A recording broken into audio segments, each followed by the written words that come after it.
Good morning, ladies and gentlemen. We're about to be ready to get underway here, so we're going to start this morning off with the Pledge of Allegiance, followed by the Texas Pledge. So if everyone would remove their hats, face the south end of the barn, we will start off with the Pledge of Allegiance.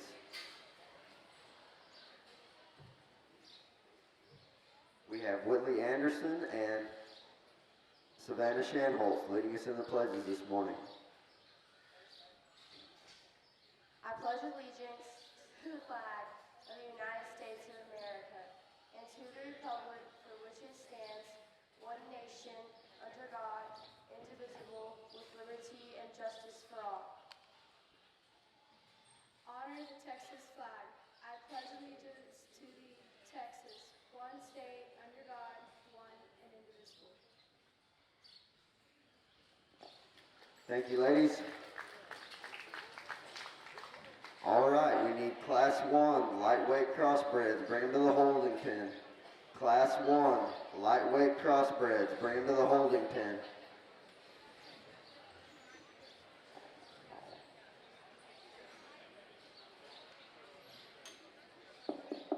Okay, over here on the purebred side, we're going to call the first breed is Berkshires. Bring your first class of Berkshires to the holding pen.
Tad Knight, if you're in the barn, please come to the show ring. We need to see Tad Knight.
On this purebred side, make sure you bring your pedigree to the ring so we can check your hog out.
Star Gilt exhibitors, just a reminder, we've got the sale order posted over here. Make sure you get over it. Excuse me, that's not the sale order, that's just the sale gilts on the purebred side.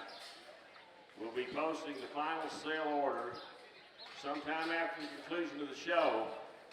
When you get through showing, if you're one of these gilts that was in consideration, do not go out to eat. Wait until we get that posted because we're going to move hogs over into sale lot pens. We'll visit with you about that a little bit more later on as it gets close, but make sure that you're around because we'll need to have you present when we move those gilts over. Once again, the purebred thing is posted. Go look, see, make sure you're in. If you're not in, get your papers.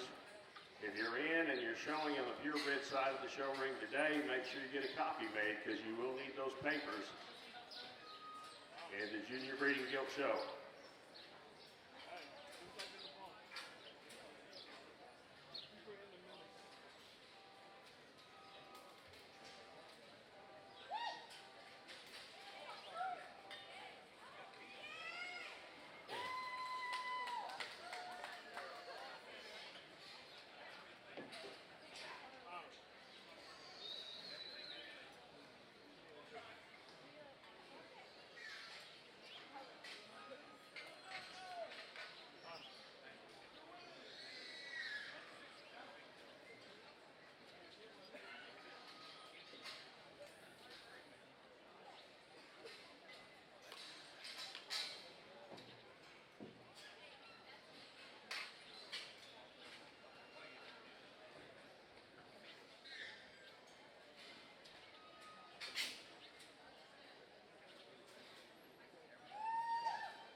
Okay, we're missing one hog on this purebred side, Daniel Vigil from Westbrook FFA. You're going to show, you need to come up here and let us know to scratch you. Daniel Vigil, Westbrook FFA, your class is being shown.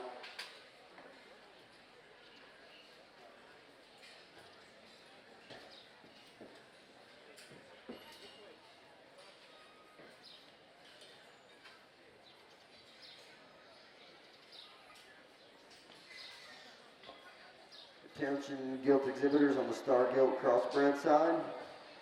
We need Cash McCurley, Moore County 4-H. Your gilt is in this class. Bring it to the holding pen. Cash McCurley, Moore County 4-H. Your gilt is in this class. Bring it to the holding pen.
You crossbred exhibitors there in the show ring, you can be excused. Ladies and gentlemen, let's give them a nice round of applause.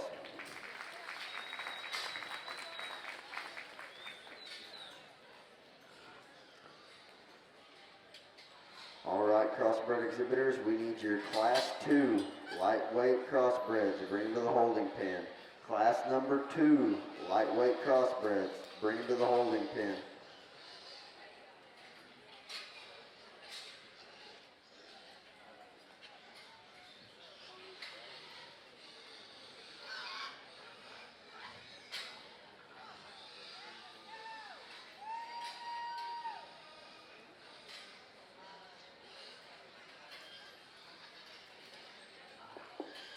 Okay, here on the Berkshire side, the judge has released these kids in the big pen. If you want to give them an applause for their efforts, I'm sure they'd appreciate it. Thank you.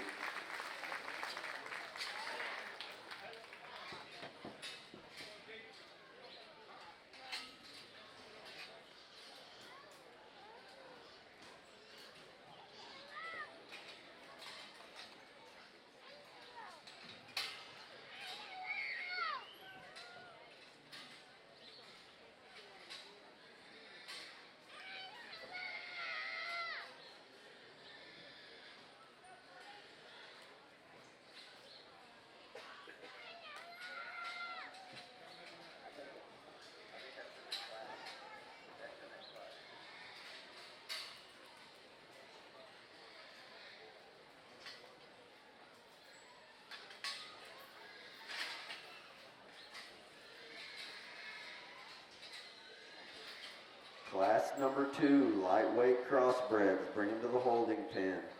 Class number 2 lightweight crossbreds. Bring them to the holding pen.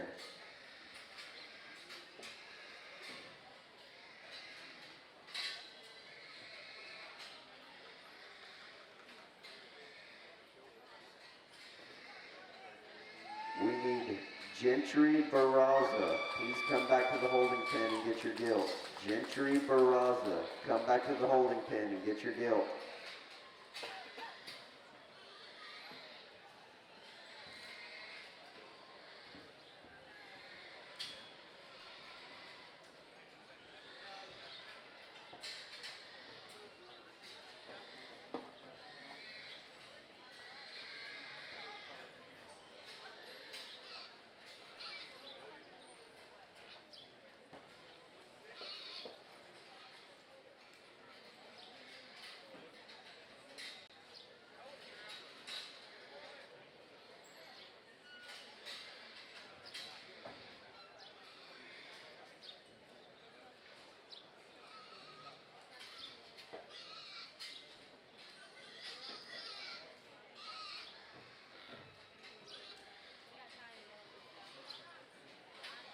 Gentry Barraza, Crane County 4-H. You were in that first class. Your gilt is still in the holding pen. You need to come get your gilt out of the holding pen.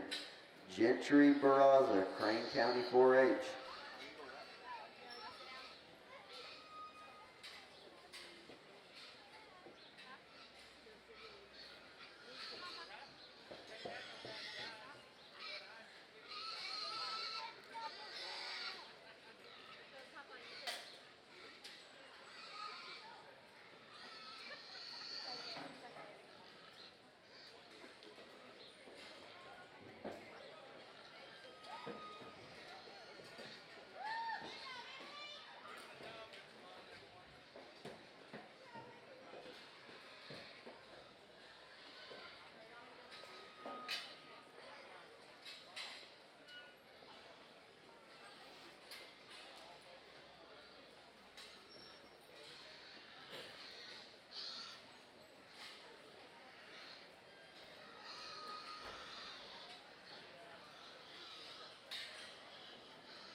We're going to go ahead and call the next class of Berkshires on the purebred side.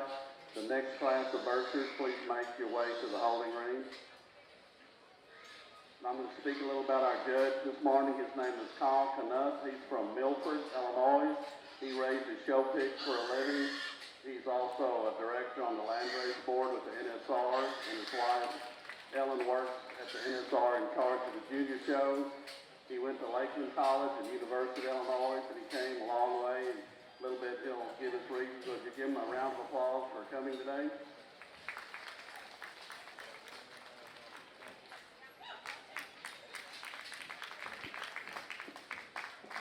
Well, thank you for having me here. It's a pleasure to come all the way down here and judge your breeding guild show, the purebred side over here this morning. Good way to start. We've got kind of, the first class of Berkshires. Excuse me, they come in all shapes and sizes. I feel the young lady out here in the green is that gilt's where we need to start, just in terms of one that balances up well from the sides, the right length of body. She's feminine. I love the way her hip and hind leg works.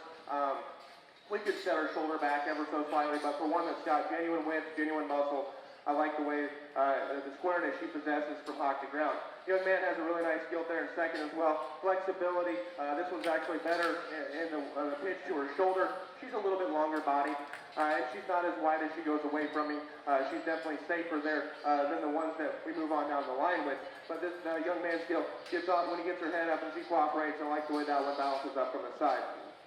3 and 4 probably offer the most unique animals within the class. The skilled in third, I raise Berkshires, and I don't know if I want a lot that look like this, but this one, in terms of height of the shoulder, the way her neck comes out the top side of her blade, and just that extension she possesses up front is really, really unique.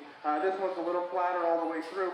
She probably doesn't possess the ability to get fleshy enough to compete in a breeding guild show, but that one from a breeding perspective and a uniqueness aspect, I really like a lot of things about that one. One that comes out next, if we can make this one just bigger, more elevated and shorter body, I think this one could move up today because this one's busted open up front. She's the heaviest bone, biggest footed one of our top four. Where I get hard on this one is not only is she more moderate and longer body, so just disproportional to me, but she wants to roll her hocks there. She wants to stay on the outside of her hoof wall as she goes away from me. If she was safer there, we could probably run with that one. A young man comes out with another nice one, tall-shouldered, good-looking, just a really neat type of gilt from the side. Not as much to that one. She wants to pinch center ham one ever so slightly. Young man does a nice job. And as we work on down, the young man coming out next, this is the most massive creature in the class without question. She needs to balance up better, but from a bone perspective and a muscularity standpoint, I like that one a great deal. And the young lady rounds off the class with one that just definitely one that's flexible out of her front end. We just need to make this one more balanced there from the side. She's a little lower in front and a little rounder out of her hip. But congratulations to all the exhibitors, and thank you for having me again. Thank you, Carl. The placings in this first class of Berkshire, 7th was Allie Dykes, Petersburg, FFA. 6th, Daniel Vigil, Westbrook, FFA. 5th was Ethan Madrano from Brady, FFA. 4th was Jordan Stovall from Grave Creek, FFA. 3rd, Madison Hartman from Greenwood, FFA. 2nd, Chancellor Blunt from Callisburg, FFA. And our class winner was Dixie Burkett from Fort Elliott, FFA. We found a hog loose in the barn and we have it pinned. It is in pin 547. It's a crossbred hog. Her tag number is 35326. If somebody wanted to claim her, she's in pin 547, a crossbred hog. Thank you. We've got a very good way to start today over here, I think, in the crossbred show. And there's a little give and take in this class. I do think it does come with quite a bit of quality. I think those top 3 or 4 are really good kind of gilts in this class. And the one that I think really combines the most positives is the young lady's gilt here in front of me. She's going to win the drive. To me, this is the most correct one in the drive in terms of one that just balances and in proportions extremely good. Feet are really good. She drives in line extremely good. The shape of this one's center body is extremely good. And the way she drives as she goes away, I think, is a little truer and more secure in the way she plants her rear foot than the gilt that we have in second. She's a little more moderate in her size, but I know these are lightweights, and you'll give this one a little more time and push the weights a little harder. I don't want to get them too small framed. And she's what I call moderate. I'd make her just a little more extended, and that's where I do like our gilt in second place better. But I do think as class winner is a good logical place to start. Again, balance, design, lines, presence, and correctness of skeleton with some density of structure. She wins the class for me. Gilt in second place, I like this one's elevation, length of body, length of spine, her elegance from the side, and her presence. This one has tremendously good range of motion and comfort out here. When you get behind this one and get right on top of her, she's a little flatter in the side of her rib cage, and she's one that also gets just a little on the outside of her rear foot. That is where that class winner is more secure than her. I'd like to plant her just a little truer at the ground. Her range of motion and comfort's extremely good. I like that one's proportions and size probably just a little better than the class winner because she is a little more elevated and feminine looking, but I don't think she's just quite as correct at the ground behind, not quite as good in the center part of her body. Gilt here in third place is one that's similar to the gilt that's there in second.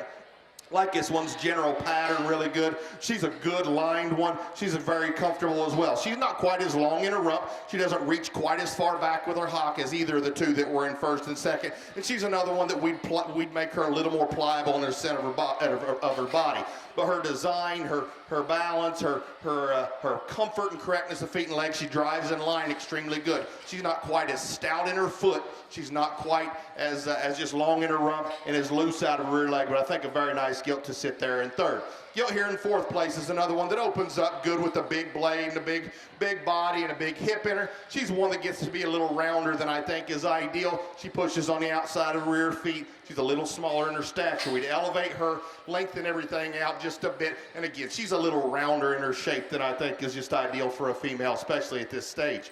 Gilt here next is one, I like this one's general body proportions and lines extremely good. She's more refined at the ground than I think is just ideal. And as she goes goes away from me, she gets to rolling just on the outside of her feet just a bit. But this one's got really good body, really good shape up high, and a big hip. Gilt here we finish up with in the top 6 is a really stout featured one that also gets a little burlier, a little more masculine looking than I think is ideal. And she's a little rounder out of her hip, but still a comfortable one with lots of muscle, lots of density of structure and muscle. But again, I'd ask you to put your hands together for this first Cats Crossbreds as we get started in our show.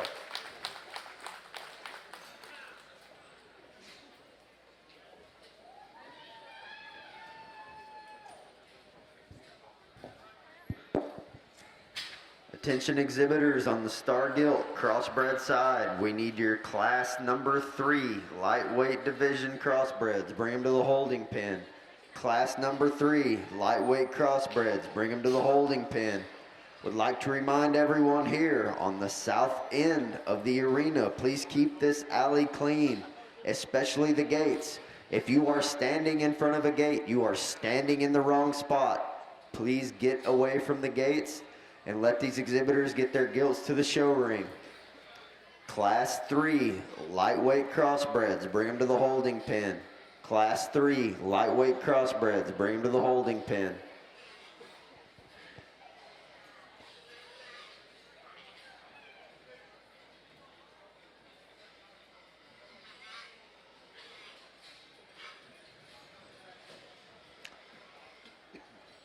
Placings in your Class 1 lightweight crossbred. 9th place, Annalise Jones, Lockney FFA.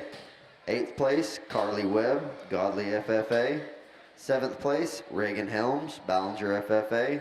6th place, Jacob Swatzel, Erath County 4-H. 5th place, Emily Smythe, Joshua FFA. 4th place, Jake Tabor, New Home FFA. 3rd place, Diego Calderon, Hudspeth County 4-H. 2nd place, Rexy Sanders, Borden FFA. And your Class 1 crossbred winner, Kaylee Harris, Cisco FFA. Let's give those exhibitors a nice round of applause. You crossbred exhibitors there in the show ring, you can be excused. Ladies and gentlemen, let's give them a nice round of applause.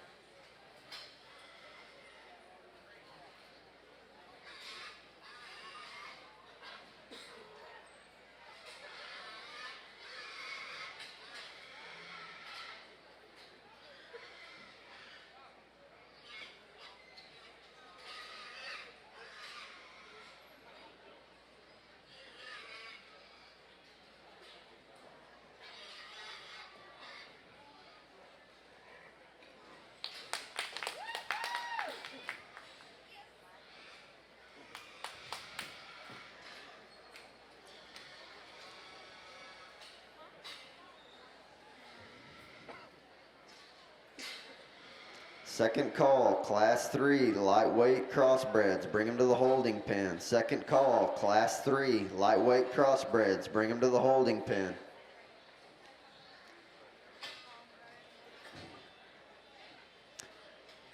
This morning on the crossbred side, we have 2 judges, one sifting in the back and one in the ring. They are Jim and Mike McCoy. Jim McCoy is in the back sifting from Bloomingburg, Ohio. He's been in the swine production for 47 years. They're real McCoy genetics. They have boar studs and show pigs of multiple breeds, including crosses. Jim's been judging for over 40 years in 26 states. He's judged San Antonio, Fort Worth, the Star of Texas, Oklahoma Youth Expo, and many locals and state shows from coast to coast. He is married to his wife, Amanda. They have 4 children, Mike, Melissa, Melanie, and Xander, and they also have 10 grandchildren. In the ring today judging, we have Mike McCoy, also of Bloomingburg, Ohio. He's been involved in swine production his entire life. Again, that's real McCoy genetics. They have boar studs and show pigs, multiple breeds, including crosses. Mike went to school at Blackhawk East and Western Illinois University. He's been judging shows since he was 19-year-old nationwide. He has a girlfriend named Jordan, and they have children that are one that's 10 years old, Maya, Keaton that's 4, and another one on the way that's due in July. Let's give the McCoys a nice round of applause here on the crossbred side.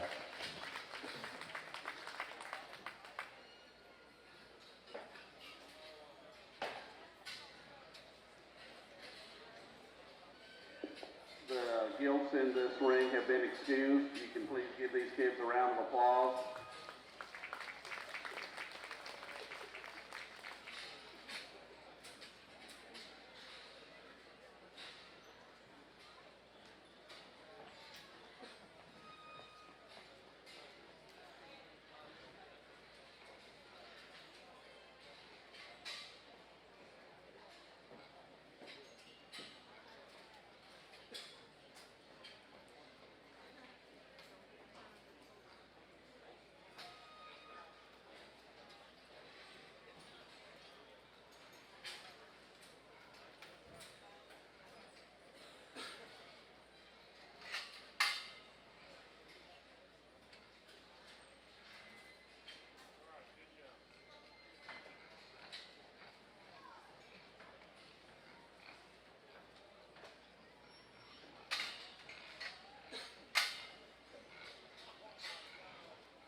We've got a nice class here, the second class across Gilts, and I think the top 3 are good kind of Gilts, but there's quite a bit of give and take, and I really wish I could put the two in first and second together, because I think they both represent lots of good, but they both need to be changed in a place or two, and that's where the other one has the advantage.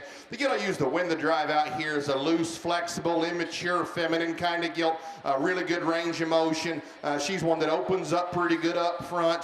She's one that's level spine, but almost to the point where she gets a little easy there at her loin, and she's one that we'd like to see her just maybe a little more secure and coordinated in the way she hits the ground behind. She's comfortable, but she does overstep a little bit, and where Gilt in second has an advantage is she does have a bigger center body to her, and I think she is a little more secure in the way she hits the ground. But I do think that's a very good kind of Gilt that represents, I think, some good immaturity and femininity of a female, particularly here in a lightweight class. Gilt here in second place is really a stout, dense featured one. I like this one's heaviness of bone. I like this one's shape of body. She's a little more compact than I think she needs to be at this size. I'd elevate her, lengthen her out just a little bit, and square her up at her knee. But that one from blade to hip is extremely good in the shape of everything. We just need to see her look a little more immature and extend her just a bit to compete with that class winner. Gilt here in third place is one that from the side I like pretty good. From the side you think this one is going to be your class winner. She's heavy bone, she's tall shouldered, she's level spine, she's got good range of motion. When you get behind her, she tips on the outside of her rear feet too hard, and her rear feet need to be just a little bit bigger. I don't think she's quite as good at the ground going away as either of the two Gilts that beat her in this drive. But again, I think from her hock up and hip forward, that one's very good.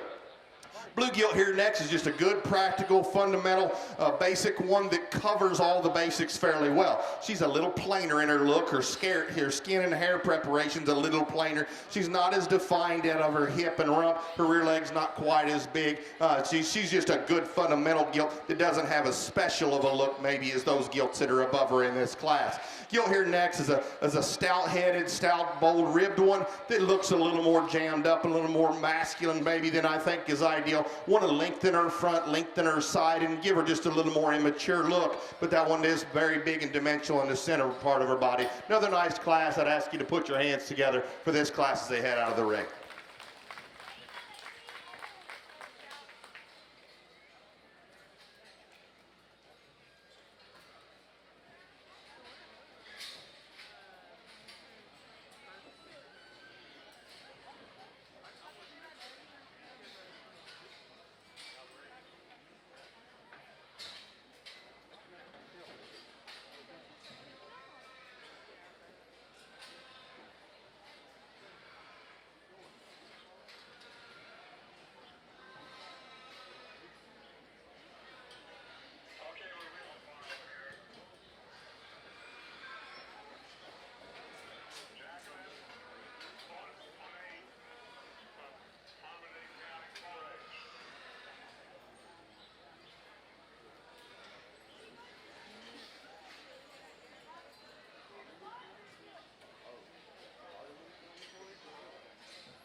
Attention exhibitors on your crossbred side. In this Class 3, we need Jacelyn Honea, Hardeman County 4-H. Her gilt is in this class. Class 3, Jacelyn Honea, Hardeman County 4-H. Bring your gilt to the holding pen.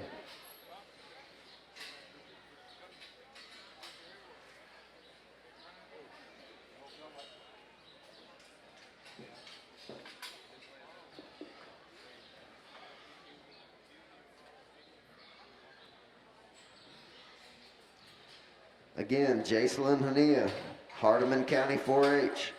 You're in this class, Class 3. Bring your gilt to the holding pen.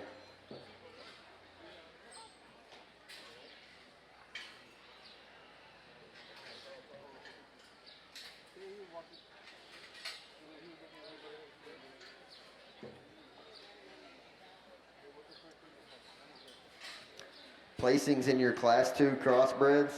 8th place, Jamie Halliburton, Wall FFA. 7th place, Lakin Easton, Belton FFA. 6th place, Peyton Robinson, Southland FFA. 5th place, Victoria Juarez, Medina Valley FFA. 4th place, JC Holman, Colorado FFA. 3rd place, Evelyn Smith, Hudspeth County 4-H. 2nd place, Martin Jimenez, Floyd County 4-H. And your Class 2 crossbred winner, Sierra Lackey, Kerr County 4-H. Let's give those exhibitors a nice round of applause. Okay, here on the Berkshire side, I'm going to go ahead and call the third class of Berkshires. You can make your way to the holding pen. The third class of Berkshires. On the crossbred side, we need your Class number 4, lightweight division crossbreds. Bring them to the holding pen. Class number 4, lightweight crossbreds. Bring them to the holding pen. Well, second class of Berkshire's got the quality got awfully good. Nice pair of gilts out here. They're very similar in their general build. There's one of them that just has more of her in terms of you get off the side of her. You can just tell this one's got a huge back, and you get up on top of her, and she does have spread and shape, and then you get around behind her, and she's as genuine as anything, and she goes away from me in terms of her actual real muscle shape and mass, and then just both of them balance up extremely well. I like the hawk shape, the cleanness of joints of the class winner here, the young lady driving across the ring. I was going to win the class. I like the extra set she possesses to her hind leg to allow her to just drive and flex and go. That's a really nice gilt there to start the class. And second, we've got one that's very similar in build. This one might actually be a little better in the pitch to her shoulder. And she goes, the young lady does an extremely job showing her. There's not as much just true, genuine mass to this one. And I like to clean up those hocks ever so slightly. One coming out in third is, again, like the last class, a very unique one about her front third in terms of head and neck extension and just femininity. She just doesn't quite balance up as well. She doesn't blend her neck into her blade, and just shoulder needs a set back. And then when we get down to the brass tacks of things, she's not as stout at the ground, and she wants to push her hawk ever so slightly there when you get around behind her. She's very, very good there, but compared to the two above her, she needs to be a little better, and we could probably run with that one, but she's definitely on the edge for this guy. One that's definitely just a really good gilt here is in fourth. I like this one's general build. There's just not enough to her. She's the narrowest underneath. She's the plainest in her muscle shape. But one that I think you could breed a bunch of a wide variety of boars to could work on that type and make the next generation better. And honestly, that's what we're doing these breeding gilt shows. But that one's really, really nice. I just ran into three that are very unique up above her. The next two coming out are ones that definitely have more muscle and power and just mass all the way through. They're just beastly type of Berkshire females. They just don't balance up quite as well. They're the most incorrect in the way that they use their hip and hind leg. And when I saw the young lady's gilt was better in the way that she went from behind. The young man's gilt got way too straight there. But a very powerful pair of females there. And we round out the class. The young lady's gilt is definitely better from the side compared to the two up above her. She just ran out of power, and her hind leg's not as good as the ones up as to start this class. But definitely a really, really good class of Berkshires. Go ahead and give all those individuals a round of applause. Thank you, Kyle. The placings in the second class of Berkshire. 7th was Addison Williams from Eastland, FFA. 6th, Revan Wagner, Moore County 4-H. 5th, Brianna Foster, Eastland FFA. 4th, Mallory D. Burton from Valley Mills, FFA. Third, Marceline Matthias from Midland FFA. Second, Kenzie Gardner, 40L County 4-H, and our class winner was Zoe Ian Green from Callisburg FFA. We also have a loose Berkshire pedigree we found in the ring. Taylor Tidwell from Dumas. It'll be up here at the announcer stand. Your pedigree must have fallen out, but we have it here.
A very nice class to sort through here, and it's interesting as you start to sort the differences of the top three, because all three of them have their advantages in the drive, yet each of them need to be changed into place. And the one that I think just offers the most good, looks like the most immature one, she's the heaviest structured. She looks to me like her best days are still ahead of her. Young lady's black-headed gilt here in front of me is going to win the drive. This one's balance and presence from the side is very good. She's got a stout skull, a big forearm and front leg, and really good front toes. She's good in her top line and level hip. Looks like she's starting to come in heat a little right now, so she's not quite as full in her belly. But I think her body shape is as good as either of the two that are in second or third. To me, where she's got the greatest advantage is she is a little more elevated. She's cleaner in her hock joint and set better out of her front end. She's set better out of her front end than the gilt that we have in second. She's cleaner in her hock joint and more elevated than the one that we have in third. I'd like for her to go just a little looser and more athletic out of her rear leg. She's comfortable, and I'd call her comfortable and sound, but she's not just as athletic as we'd like for her to be. And that's where the gilt in second, I think, does have an advantage. The gilt in second does have a longer reaching step out of her rear leg. But I think the young lady gilt does a nice job with our class winner. Let's give her a big round of applause as we send her out of the ring. Calico gilt here's one that balances good in her proportions from the side. She's got a good stout kind of head. She's got good depth of body and depth of flank. Her lines are good in her top line. She's got a pretty good kind of hip and reaches pretty good out of her hind leg. She's a little smaller at the ground. Her rear feet aren't quite as big as I wish they were. And she's one that needs to be laid back in her blade and forearm to just look a little more immature there. She's a little mature and set there in her shoulder for me, but she does look like one that can be a barrel maker. She's just one that needs to be a little more naturally flexible and later maturing in her look for me. Gilt here in third is a nice kind of gilt as well. She's one that's heavy bone. She's deep in her body. She's got muscle and spread and a big rear leg. She's got a rounder joint than I think she needs to have at this point in time, and really at any point in time. I mean, she's just got a rounder joint than I think is ideal. She's a little lower at the point of her shoulder and naturally a little lower in her head carriage. She's a gilt that is really fresh and got a big stout kind of hip and a big rear leg. I want to elevate her and make her just have a cleaner, more immature look to her joint. The gilt we run out there in fourth place is a very muscular one. She's to the point where she's probably a little more terminal and muscular than I want her to be in this drive, and a little more compact. She's a little rounder out of her hip, but she's one that opens up pretty good. She's got a good balance and presence. The young lady does a good job of getting her driven out here. She's rounder in her hip, smaller in her vulva. I'd like for her to just look a little more feminine for me, but she's one that if she can have them, looks like she can probably make one. The black gilt we run out here next is just a good pattern, immature, another fairly fundamentally correct one. She's a little more refined in her bone work. She's a little flatter in her blade and in her side. We'd like to just give that one a little more three-dimensional look when we get right on top of her, but she does have a good pattern, runs uphill, is very comfortable, has an immature look to her. I do like her immaturity in this class compared to a couple of them that are above her, but in this drive she just doesn't have as special of a look and isn't quite as bold. The white gilt here next is a really stout one. She's stouter structured than the gilt that's above her. She's heavy bone, got a big rear leg, big hip. She's rounder out of her hip and hop, wants to step on the outside of her rear feet, but still a really stout one there to get into the top 4 or 5 in the drive. Again, I'd ask you to give them a big round of applause. Okay, this Berkshire class, Gilts in the arena, the judge has released them. You can go back to your pins if you'd like to give them a round of applause. I'm sure they'd appreciate it.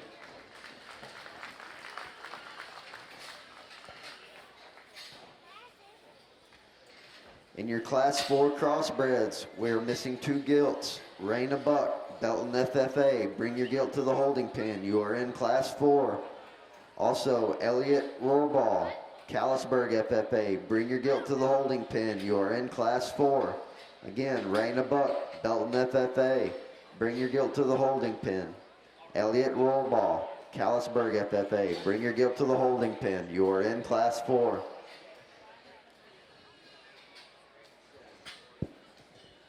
Exhibitors, you could help us out on the star side if you bring your receipt from the kiosk.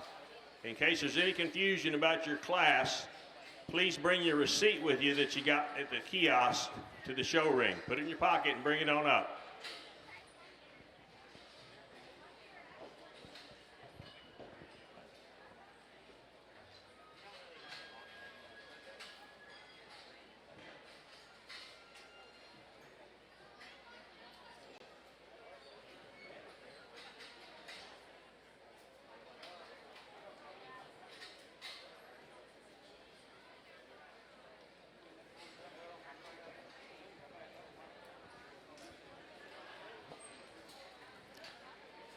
Andrew Diaz, Crosby County.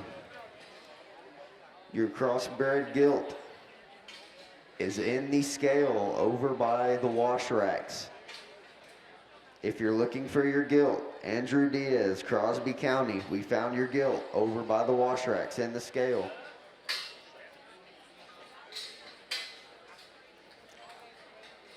Attention crossbred exhibitors, we need your first and second place winners from Class 1 lightweight crossbreds and Class 2 lightweight crossbreds and Class 3 lightweight crossbreds. Bring them to the holding pen.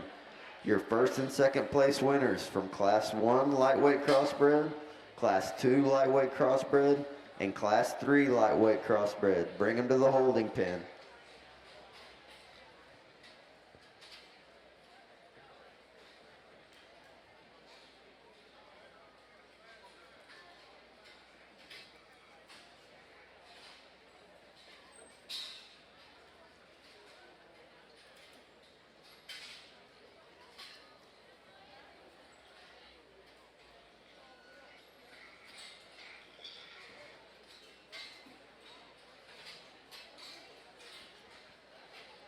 Again, crossbred exhibitors, we need your first and second place winners from Class 1 lightweight crossbred, your first and second place winner from Light 2 lightweight crossbred, and your first and second place winner from Class 3 lightweight crossbred. Bring them to the holding pen.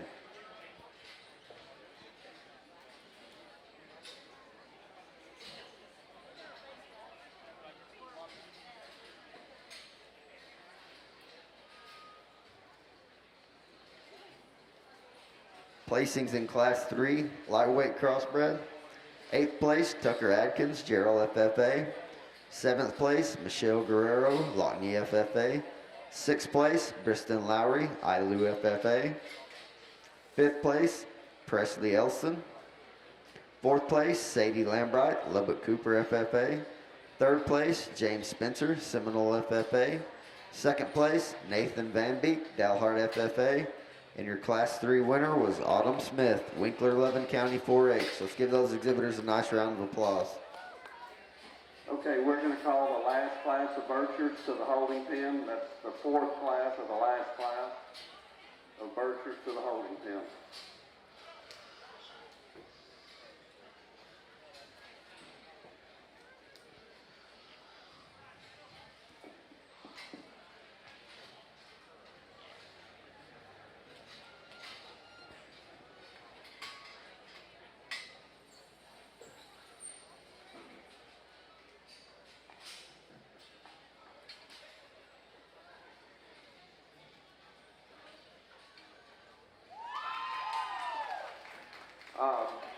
Another nice class. I don't think it's quite as deep as the second class of Berkshires that we had, but we do have one to win the class, and honestly, she does so rather handily. This is the stout featured burly type of female that is still just that. She's great built from the side. I love the squareness of hock she possesses when I get around behind her. She's not the most feminine about her head and her neck, but still I think we're getting up into that age and weight range where they don't have to be. It all matches though. If she had that type of head on a skinny body, it wouldn't quite work, but it all just fits, and for me, that's what I'm looking for. Young man has a gilt that is very, very good. This one, I love the front third of her in terms of her extension and her balance and her look. We get around behind her, and that's where she falls out of bed. Compared to the class winner, she's not as secure there in her hind legs. Wants to twist out there, definitely on that hip. The whole hip and hind leg design isn't quite right, but one that, you study her from the side, she's very, very nice. Young man should be proud of showing that gilt there in second. Young lady has one that's definitely more secure from behind than the one that is right up above her. This one balances up extremely well as well. She definitely she is very balanced from this side. Just doesn't have the overall mass and power and just natural stoutness compared to the ones that are right up above her. I didn't see this one. She came out here and she worked her way up in the third. Young lady does an exceptional job showing her when she got out here, and that gilt shows herself off out here in the big ring. Young man coming out in fourth, another one that does have more mass, dimension, width underneath than the one right up above her. She just needs to utilize that hind leg better. Same can be said about the one coming out next. They're very similar. This one's a little straighter there behind, but we love the upheadedness, the balance, the look about her front third. Just doesn't utilize that hind leg good enough to go. Just worry about her longevity. We round out the class with a pair of gilts that are definitely more balanced. And they're more flexible. We just need young man here coming out at 6, need to elevate that one and shorten her up. And the young man coming out there in 7, love her look from the side. We just need to build her wider from the ground up. But a very nice class of Berkshire. Thank you, Kyle. We're going to start judging the 4th class of Berkshire, so make sure you come to the holding ring. And the placings in the 3rd class of Berkshire were 7th, John Lynn from Carson County 4-H. 6th, Tripp Trumbull, Dallam Hartley County 4-H. 5th, Gabe Slott, Comfort FFA. 4th, Tucker Atkins, Gerald FFA. 3rd, Paige Galindo, Kendall County 4-H. Kendall County 4-H, I'm sorry. 2nd place, McLemore, Perrin FFA. And our class winner was Sawyer O&B from Hill County 4-H. And like I said, now we're judging the last class of Berkshires. If you're first and second in the first 2 classes, just kind of be on standby. It'll be a little bit, but we'll bring you back for breed champion.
Attention crossbred exhibitors, we need your Class 1 middleweight crossbreds. Bring them to the holding pen. Class 1 middleweight crossbreds. Bring them to the holding pen.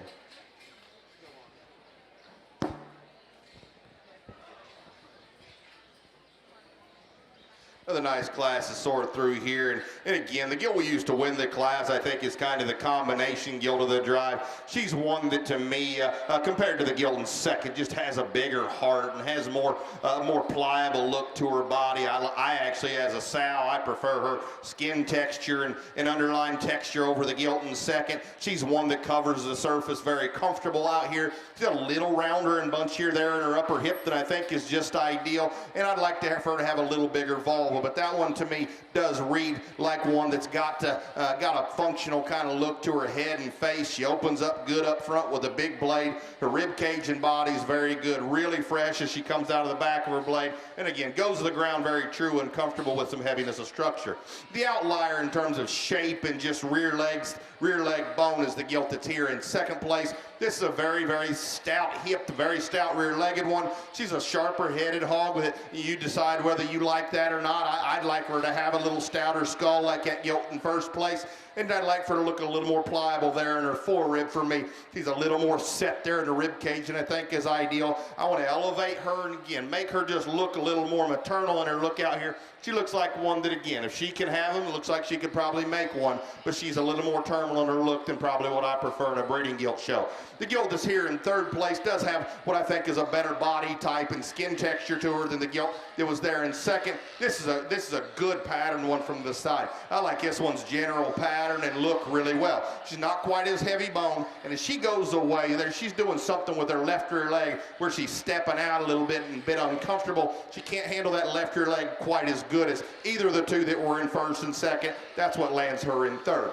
The gilt that's here in fourth place is just another good, fundamental, sound, correct one that's not quite as special looking, not quite as attractive looking, not quite as dense in her bone work, but this one's got a very feminine skin texture and underlying texture. She's got a good vulva, really good in her hip and rump. Range of motion's very good. Not quite as opened up, maybe not quite as just fit on and expanded when you get on top of her, but that's just a good fundamental, basic kind of crossbred gilt that I think covers the basics very well. The gilt here next, another one that's got a tremendously good rib and body and are really pliable and loose and athletic and comfortable. She's a little lower set, she's a little dirty in her flank, and for one that is this athletic in the way she travels out of her hind leg, she does push the limits and roll a little bit on those rear feet. We want to elevate her just a little bit, bring her hock in, but that one's general pattern and body type I still think is very useful.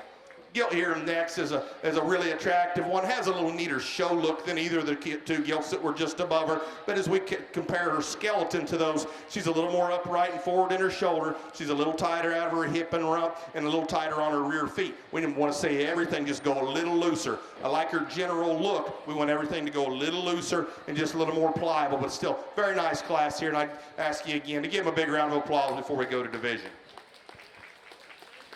Okay, these Berkshire gilts remaining in the arena have been released. These exhibitors can take them back to their pens. And this is our last class of Berkshire gilts. If you're a first or second place in the previous three classes, kind of be getting ready, you want to make your way to the holding pen, wouldn't be a bad idea. That way we keep things rolling. Again, this is your second call for Class 1 middleweight crossbreds. Bring them to the holding pen. All right, we're showing the lightweight crossbred championship drive. Your Class 1 winner, Kaylee Harris, Cisco FFA. Second place in that class was Rexy Sanders, Borden FFA. First place in Class 2 crossbred lightweight, Sierra Lackey, Kerr County 4-H. Second place in that class was Martin Jimenez, Floyd County 4-H.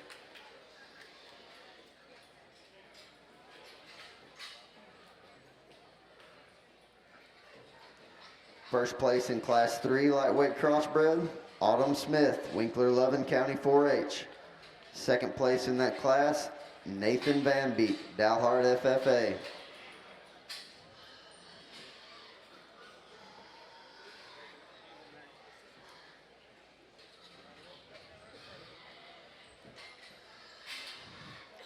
First place in Class 4 was Jaden Kent, Burke Burnett FFA. Second place in that class was Madison Swearingham, Fort Elliott FFA.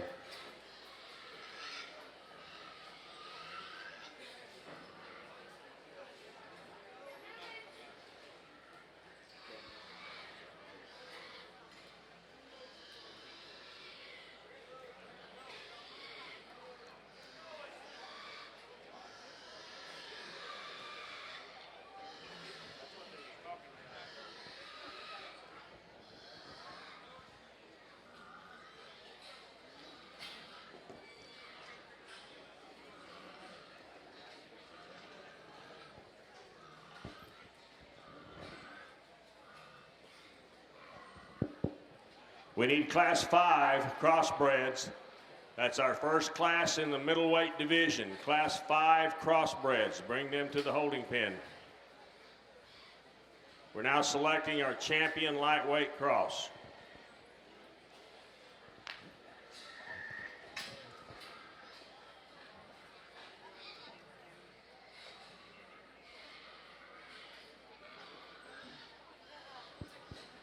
Again, let's give our first division exhibitors and our class winners out here a big round of applause. It's been a good way to start the day, and we started off with a full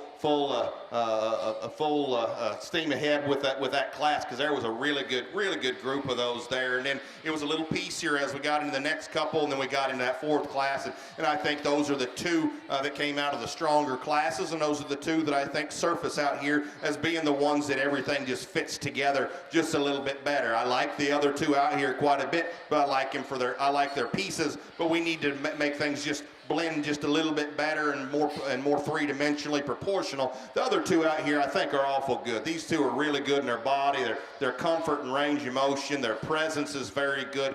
To me, the difference between the two is that there's one that I think just reads to be just a little more practical in her look. I like her skin texture a little better for a sow. I think she has a practical look to her head, yet with some stoutness and presence. She's heavy structured, and again, range of motion on both these is very good. The one we like here is the Gilt at 1 Division 4. The Class 4, she's going to win this division. Congratulations.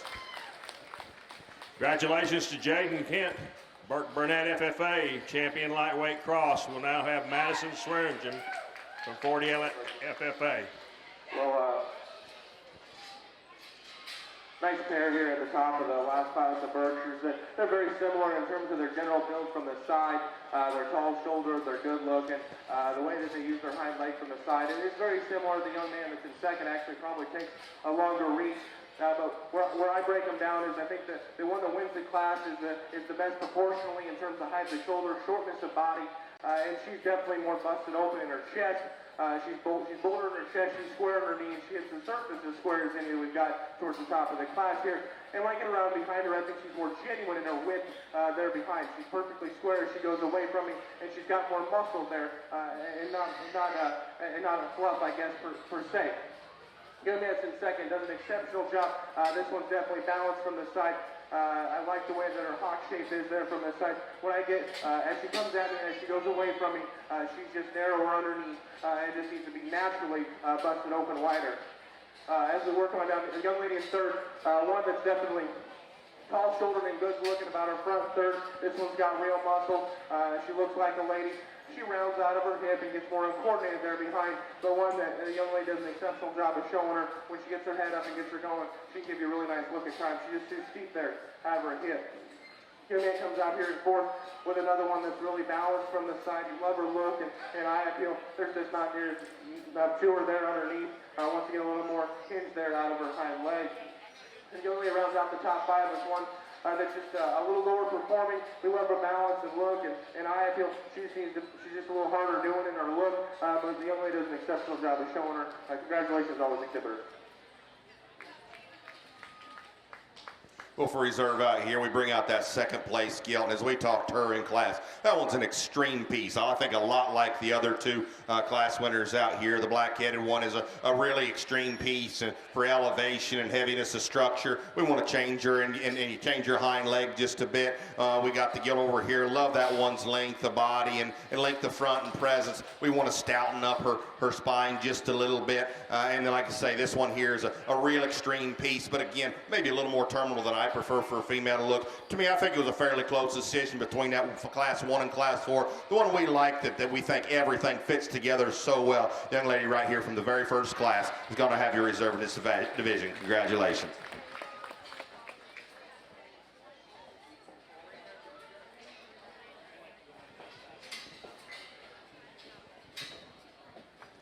Okay, we're judging for championships Berkshire.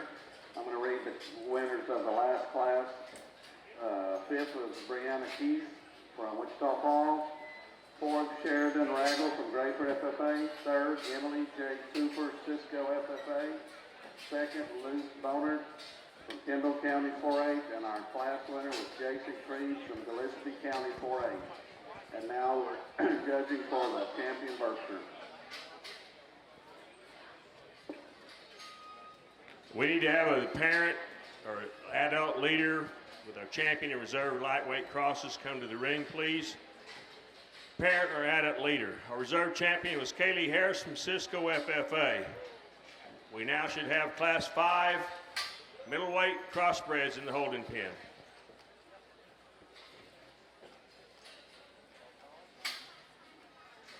Okay, while we're judging the champion, reserve champion Berkshire, I'm going to go ahead and call the first class of the dark OPBs. There's 15 in that class. The first class, well maybe 13, two or scratch, of the dark OPBs. You can make your way to the holding pen.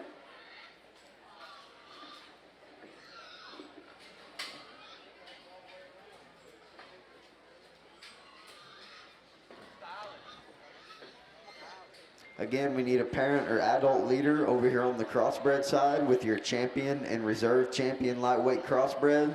A parent or adult leader of Kaylee Harris and Jaden Kent. Please come to the holding pen so we can pull hair and bring these gilts to the drug testing area.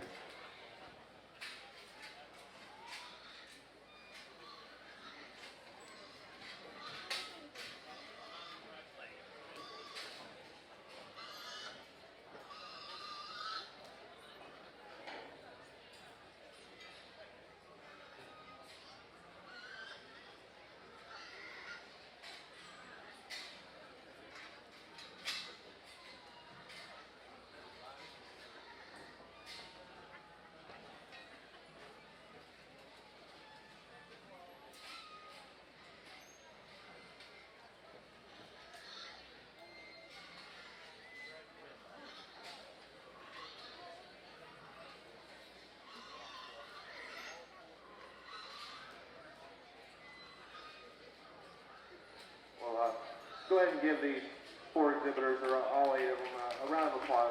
It was a nice Berkshire show. Topping was really good, and move on down in there. 3rd, 4th, 5th ranger, still unique pieces that were close. But I think it's been a good show. If you watch me, there's 2 of them out here that I like quite a bit. I think that are very nice. They contrast a little bit in their type and kind. But they're both stout enough and powerful enough, and they both look like ladies. I think there's one that's just a little square as she comes at me, and one that has a little bit more genuine muscularity, I guess I should say, and that is the one that's a little square as she comes at me. The young lady to my right here on the camp.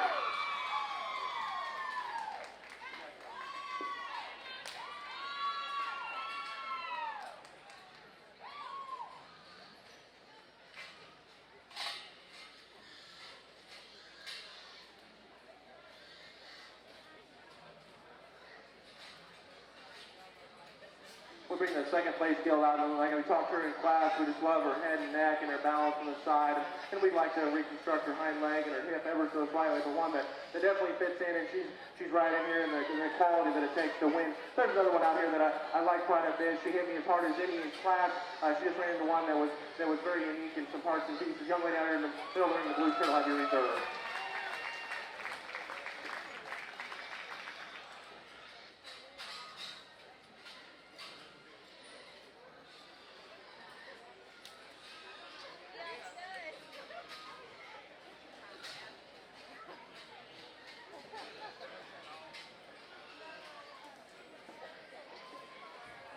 that concludes our Berkshire show. And our champion Berkshire was exhibited by Sawyer, Owenby, Hill County 4-H. And our reserve champion was Zoe Green, Callisburg FFA. That was our Berkshire breed and reserve breed. Now we're going to start judging our dark OTBs. If you're not in the holding ring, you make your way, please.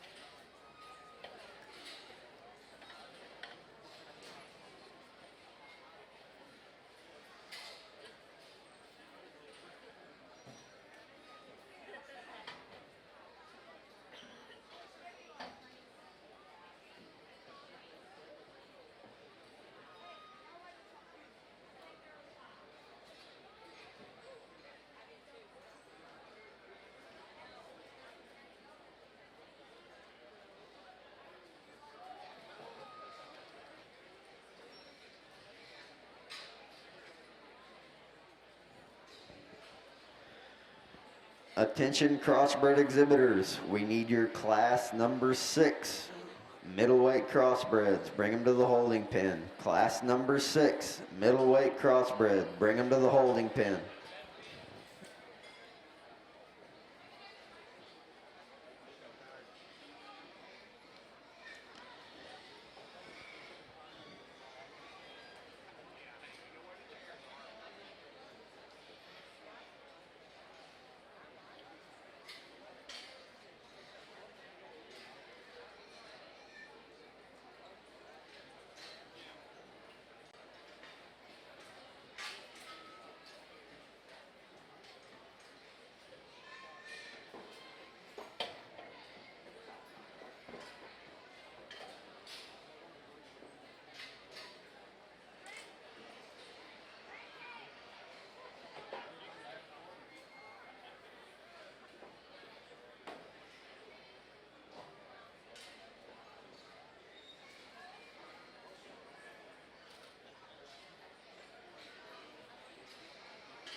Attention crossbred exhibitors, we need your class 6 middleweight crossbred, bring them to the holding pen.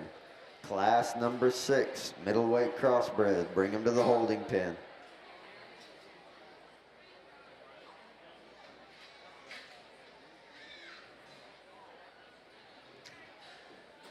Crossbred exhibitors there in the show ring, you can be excused. Ladies and gentlemen, let's give them a nice round of applause.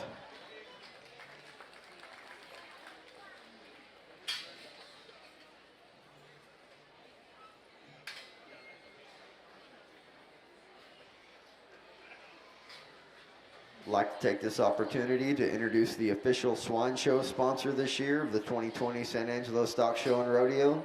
It's ADM Mormon Showtech. Regardless if you're aiming for a county or state fair champion, Mormon Showtech has the products to fuel the nutritional requirements of your show livestock. Not only do they offer high quality show feeds, but they also give back to the industry through show sponsorships, educational show clinics, and a top-notch awards program for all county, state, and major show winners using Mormon Showtech. Thanks to Dr. Bruce McLean and everyone at Mormon Showtech for their continued support of the San Angelo Stock Show and Rodeo. Please visit their booth located behind the show arenas here on the north end for more information on their valuable products.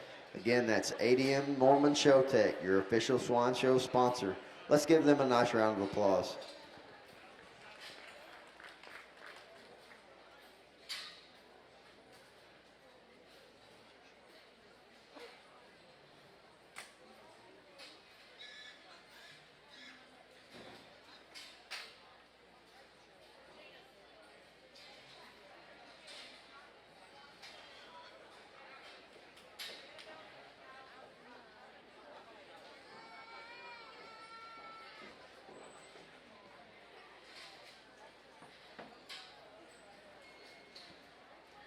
Second call for your class 6 middleweight crossbreds. Bring them to the holding pen.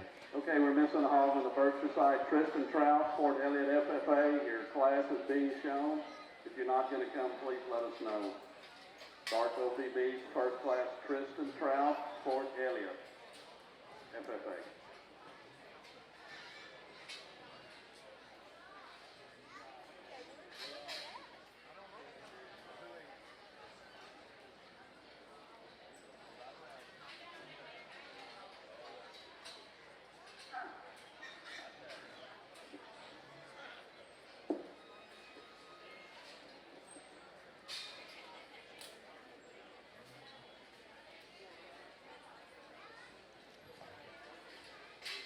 All you Gilt exhibitors, if you would like a photo taken with your Gilt, the photo area is on the north end here of the arena, right by the HEB sign. So if you would like a photo taken with your Gilt, after you show it, bring it to the photo area on the north end of the arena.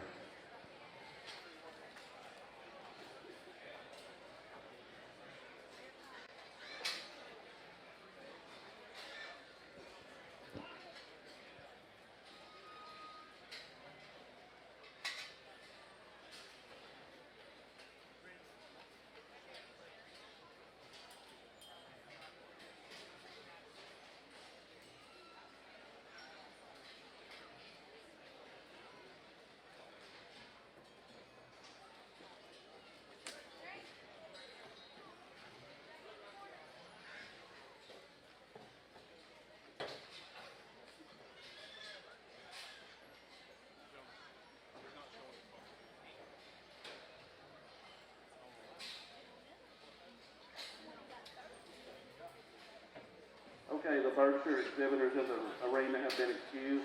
If you want to give them a round of applause, they can head back to their pens. I'm sorry, not Berkshire, Darko TV.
I think there's a real logical place to start here in this class with young ladies kind of roan calico belted, Gilt on the far end of the ring. This is a very correct, comfortable, good-bodied one that looks immature and feminine, yet still brings us enough, and I think plenty of substance. This is a really good-bodied hog that I think has a very good kind of hip and rear leg. This one's heavy enough structured, not as burly and coarse-looking maybe as some of them, but this one to me is the combination, Gilt, of the drive that combines, again, femininity with substance, correctness of pattern, three-dimensional look, and very good ring presence. Very nice Gilt to win this class. Gilt in second place is a little more extreme in terms of one that's just got an extremely big forearm and a big front leg and a great big hip and a square rump. Her bones are a little shorter and her feet are a little flatter up front. Elevate this one just a little bit and it gets really close, but she needs to be picked up on her pasterns. Again, I like this one's skull and blade and body and heaviness of structure very well. Just not quite as correct as she goes to the ground.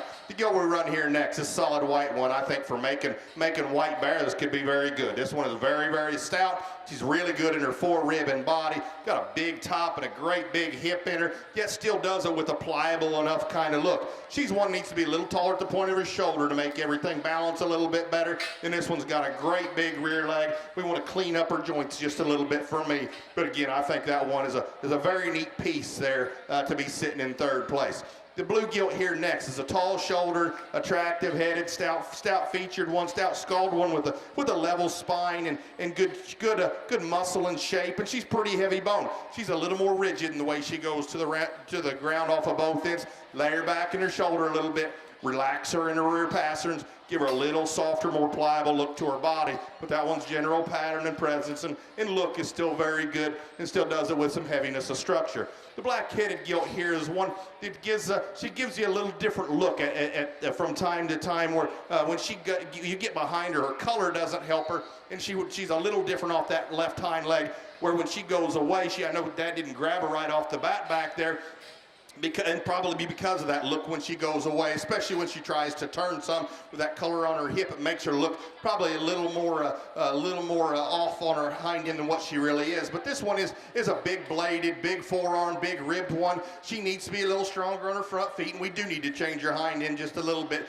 But compared to her contemporaries from there on down, I thought she was one of the better designed, better balanced ones that was heavy structured and still very comfortable. We just do need to change her squareness a bit as she goes away, pick her up on her pasterns. Gilt here next is a really feminine, tall-shouldered, good pattern one.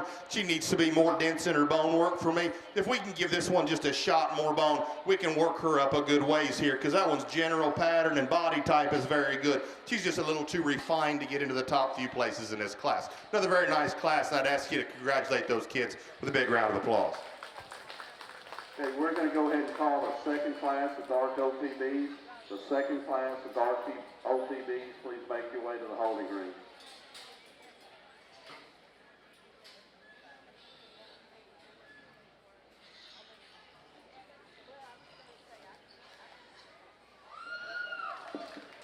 Well, really nice pair of Poland gilts here to start off the dark OPB class. And, honestly, I didn't expect to see a pair quite this nice.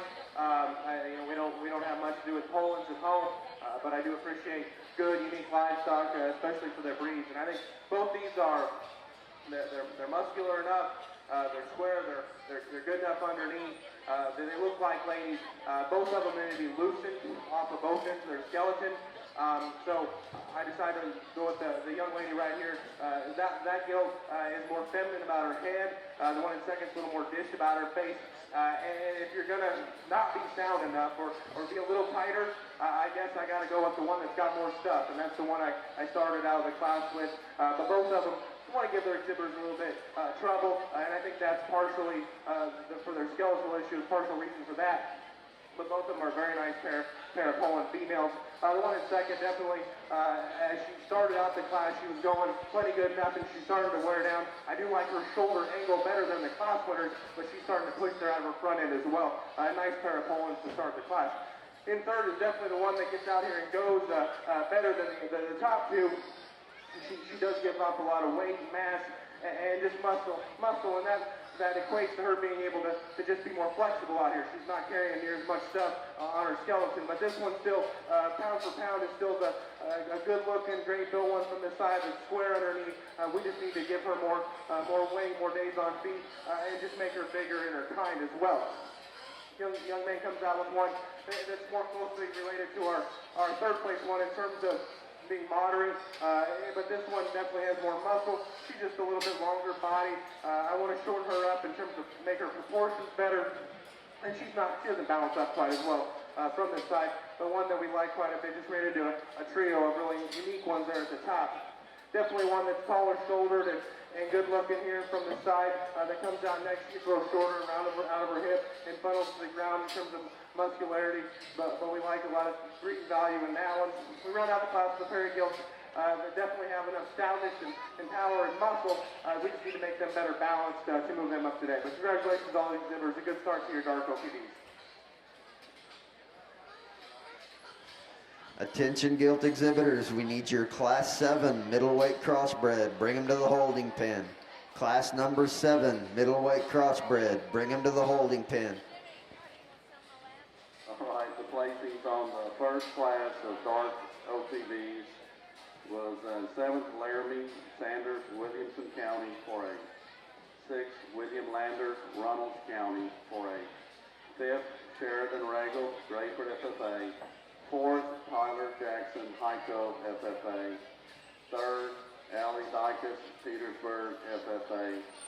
Second place was Mallory D. Burton, Valley Mills, FFA, and our class winner was Ellis Bailey from Bryson, FFA. And now we're judging the second class of dark OTVs. We need your class number 7, middleweight crossbred. Bring him to the holding pen. Class 7, middleweight crossbred. Bring him to the holding pen. Placings in your class 5, middleweight crossbred. 9th place, Stephen Arney, Joshua FFA. 8th place, Luis Nahara, Hamilton FFA. 7th place, Boston Jones, Idalou FFA. 6th place, Kristen Ortiz, Levelland FFA. 5th place, Journey Sorrell, Fort Elliott FFA. 4th place, Riley Howell, White Deer FFA. 3rd place, Stastny Davis, Bartlett FFA. 2nd place, Lexi York, Valley View FFA. Your class 5 winner was Avery Burns, Albany FFA. Let's give those exhibitors a nice round of applause.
This will be your second call for Class 7 middleweight crossbreds. Bring them to the holding pen. Class 7 middleweight crossbred. Bring them to the holding pen.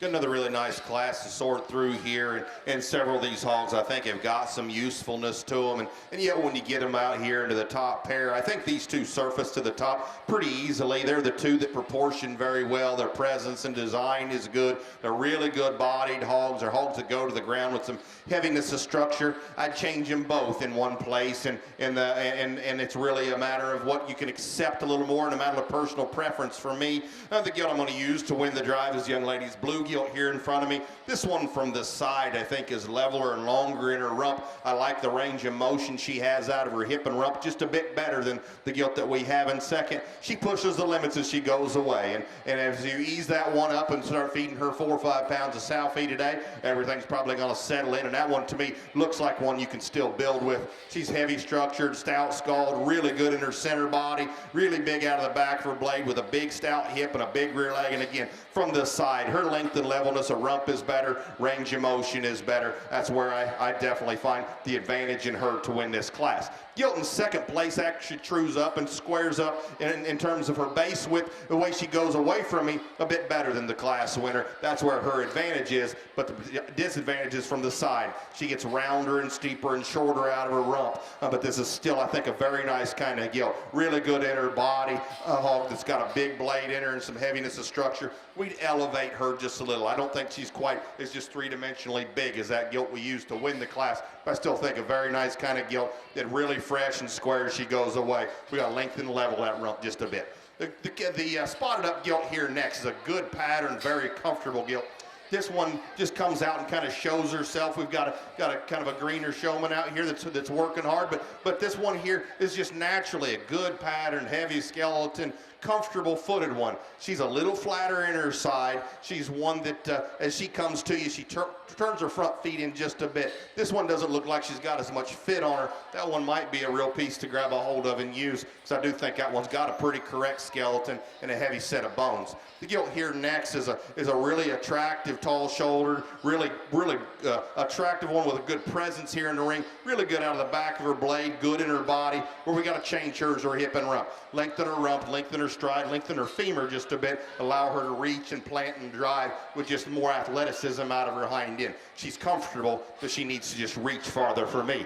Gilt here next is a really good bodied hog, really big and round in her body, big and deep in her flanks. She's got a big top and a big hip. Everything's a little rounder than I like, and she's a little more refined in her bone work. I'd stouten her up at the ground, and just probably she's probably a little bit past what I think is just ideal composition for a breeding gilt at this stage. We want to peel a little bit off of her and make that one just maybe look a little more immature.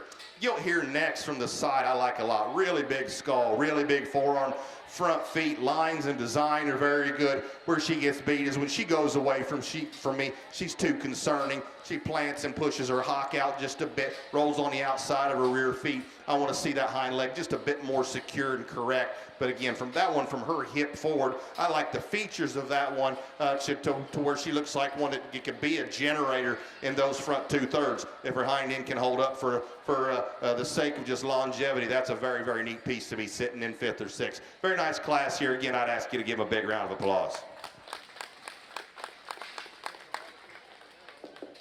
We'll go ahead and call the third class of dark OTBs. The third class of dark OTBs, you can make your way to the holding ring.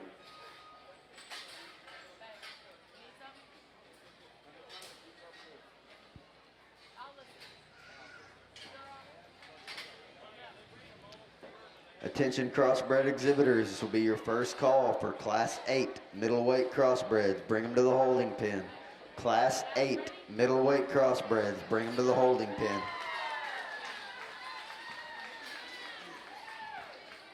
Another nice pair that actually, in the first class, a dark OTBs, we had a pair that kind of were similar, and then the second class here, we also have a pair that's similar, just in terms of both these gilts are very flexible when they get out and go.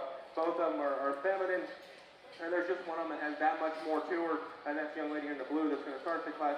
Admittingly, I'd like to make this one, her front feet scared me a little bit for her longevity, but I don't think that's all a bad thing, because that means that her shoulder angle's a little better. She just pushed back in her knee, and it makes the appearance, but she doesn't really sit underneath her dew claws too bad. I like that one a great deal. Fix her there, and I think she becomes awfully good. The one in second definitely gets outpowered, outpounded, however you want to talk it. But this one, if we set her shoulder back, I think she would play ball too, to potentially win the class. I love that one's hind leg. From behind, she's as square hawked as anything as we've got in the class. Young man comes out third and from the side. This one's killer. This right here is what gets her put in third pretty quickly. Just her chest and her knee. There's just enough to her as she comes right at you. The one that's balanced from the side, she's got plenty of muscle. She's got bone. Her hind leg's really good. I like that one in quite a few places. Fix her in her chest, and that one can play ball. Below her for here in the top 5 or 6, but I thought one that was definitely exceptional and fitting of getting up here. I like the bone and the stoutness and just the femininity she possesses. She's got muscle.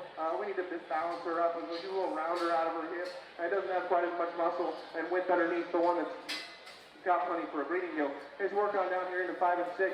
Pair of gilts that definitely have enough just power and stoutness. For ladies, we need to make them better built and better out of their hip and hind leg. But a really nice class here in the dark OPB.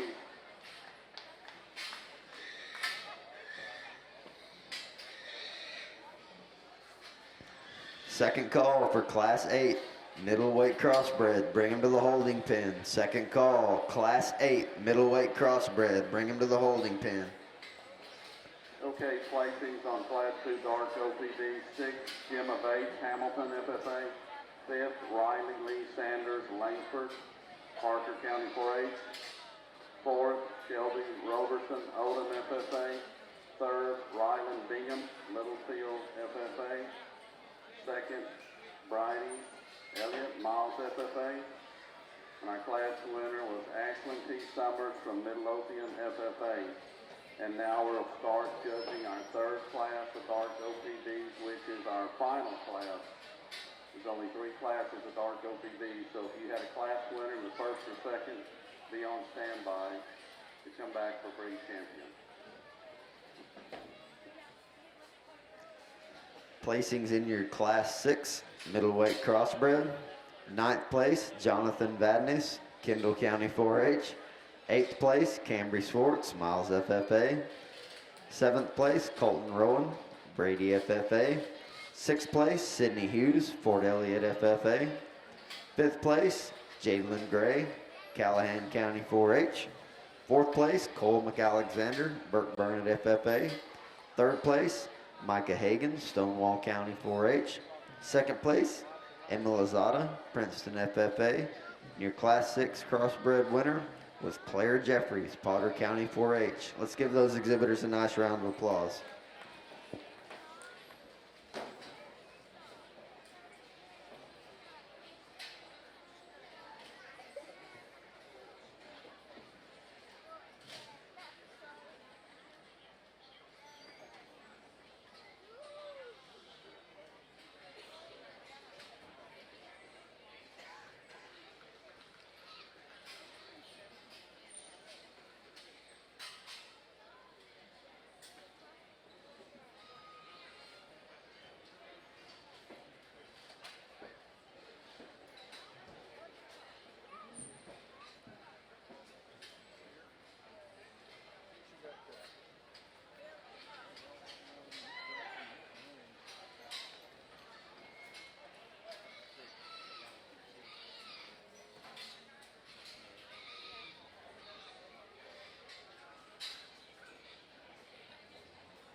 your final call for Class 8 middleweight crossbred. Bring them to the holding pen. Class 8 middleweight crossbred. Bring them to the holding pen.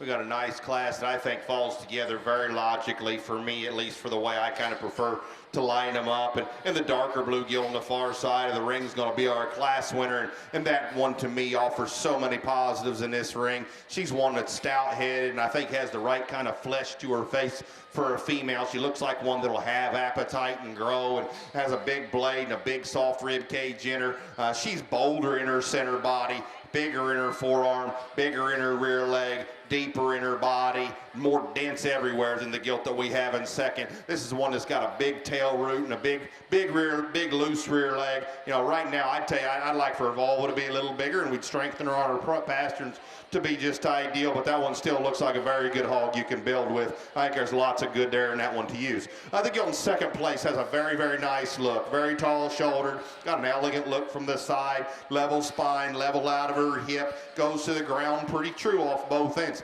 Not quite as stout in her bone work, not quite as pliable and bold in her forerib. She's one to me, I just want to see just a little more substance there for me. I want them to be, I like them immature with substance, and that to me is the hardest thing to do, is make them stout and immature at the same time. She's immature, but not as stout. Our class winner was stout and still immature enough for me. The gilt we're running here in third place is another really nice pattern one, very similar to the gilt that's just above her in this class that was in second. Tall shouldered, level spine, correct and comfortable. Doesn't open up as good coming at us. Doesn't have as much structure down low. Gets a little farther forward and straighter in her shoulder than the gilt that was just above her. That's still a good kind of gilt though. Like her from her shoulder blade back. Need to change her up front and just give her a looser front end and a bigger forearm.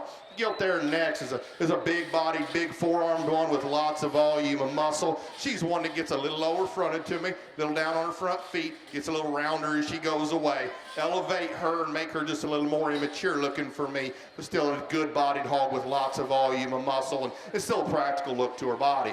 Gilt here next is another good-bodied kind of gilt that gets too refined in her bone work at the ground for me. I want to see that one just stouter with bigger paws and a bigger ankle for me to get her higher into the drive. I like that one's general pattern and look out here, but still very, very nice class. Give a big round of applause.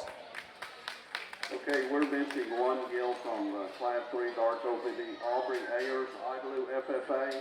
If you're in the barn, please make your way up here. Your class is being shown. Aubrey Ayers from Idalou, or if not, please let us know, scratch, so we can keep moving on.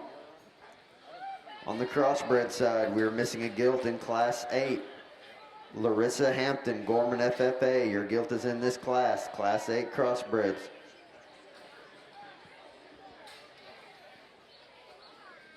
Okay, these gilts, Aubrey was in the ring, we missed her, I apologize. These gilts in the ring are excused to go back. And this is our last class of virtue. If you're a first or second, Dark OPVs, if you're a first or second place, please make your way to the holding ring so we can judge for champion Dark OPV, your first and second of the first two classes. After that, we'll start with the Duroc, which is our biggest breed. There's like 126. So if you're in the Duroc division, get them ready.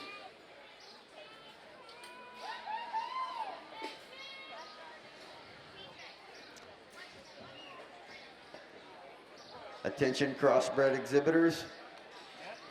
We need your first and second place winners from class number 5 middleweight crosses, your first and second place winners from class 6 middleweight crosses, and your first and second place winners from class 7 middleweight crosses. Bring them to the holding pen. Placings in class number 7 middleweight crossbred. 8th place, Emily Adams, Callisburg FFA. 7th place, Sydney Hughes, Fort Elliott FFA. 6th place, Lane Bridges, Eastland FFA. 5th place, Racy Pinkson, Brownwood FFA. 4th place, Larissa Hampton, Gorman FFA. 3rd place, Diego Calderon, Hudspeth County 4-H. Second place, Emily Smythe, Joshua FFA. Your Class 7 crossbred winner, Matley Fishbacher, Potter County 4-H. Let's give those exhibitors a nice round of applause. Again, crossbred exhibitors, we need your first and second place winners from Class 5 middleweights, Class 6 middleweights, and Class 7 middleweight crossbred. Bring them to the holding pen. First and second place winners, middleweight crossbreds. Bring them to the holding pen.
Quite a range here in type and kind in the last class, dark OPBs.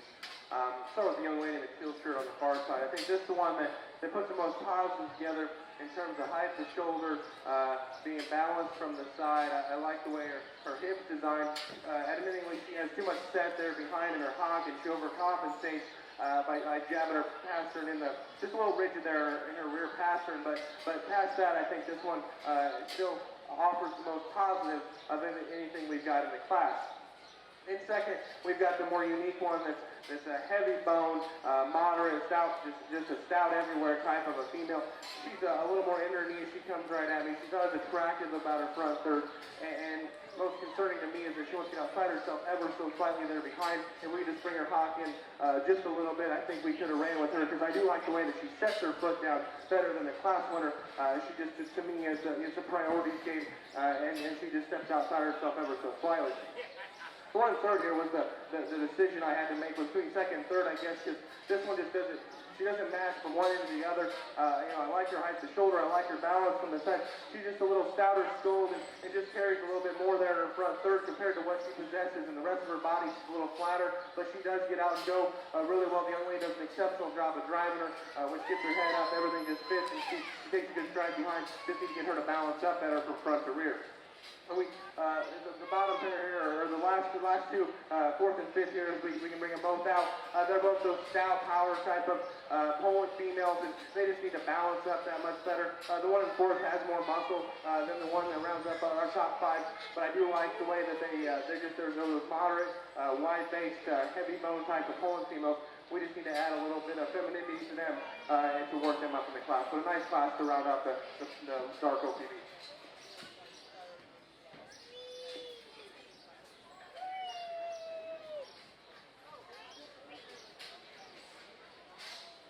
Okay, we need second place, Class 2 Dark OPB for breed champion, reserve breed. Second class, Place 2 Dark OPB. Please make your way up here.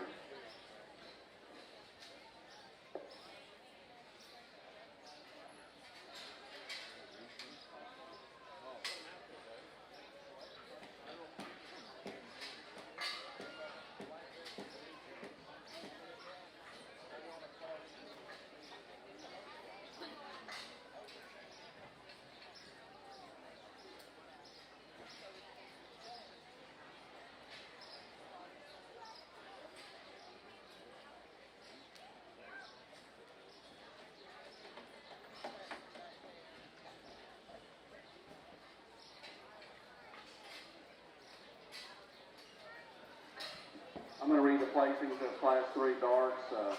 Fifth was Ethan Blatton from Moore County, 4A. Fourth was Daniel Vigil, Westbrook FFA. Third, Victoria Richards, Newcastle FFA.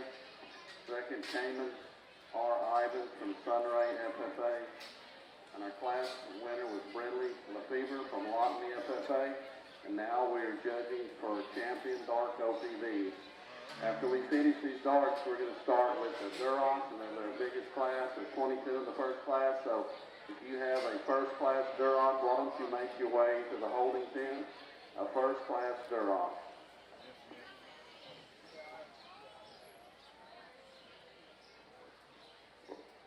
Well, it's been a nice Dark OPV class, or division. Go ahead and give these young people a round of applause. I think they've done a good job, and they've all, all the picks have been well presented, and the top end's been very good. I think, for me, it comes down to a pair of them that offer a lot of unique characteristics for this breed.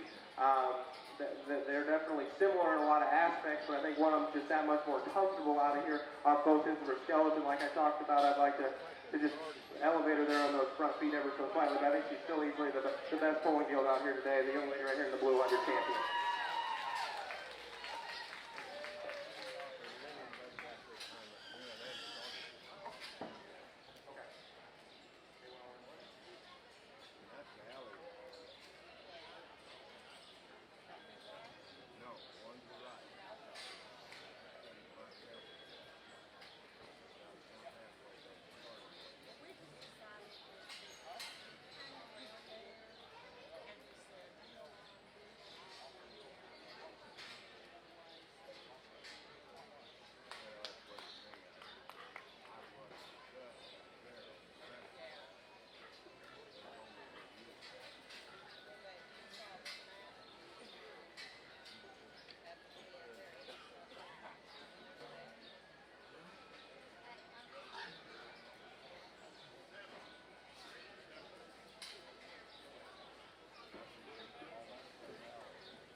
Well, that young lady brings her second place, Poland, to the champion, and she fits right in, to be honest. I mean, that pair was close. This one just didn't have quite as much stuff, and we like to push her shoulder back ever so slightly. So I think it becomes close between her and then the one that won the first class, I think it was. But definitely a pair of Gilts that are similar in their frame size, their length of body. One of them just has that much more, and I think still goes plenty good enough. Young lady along the rail there with the Gilt heavy reserve.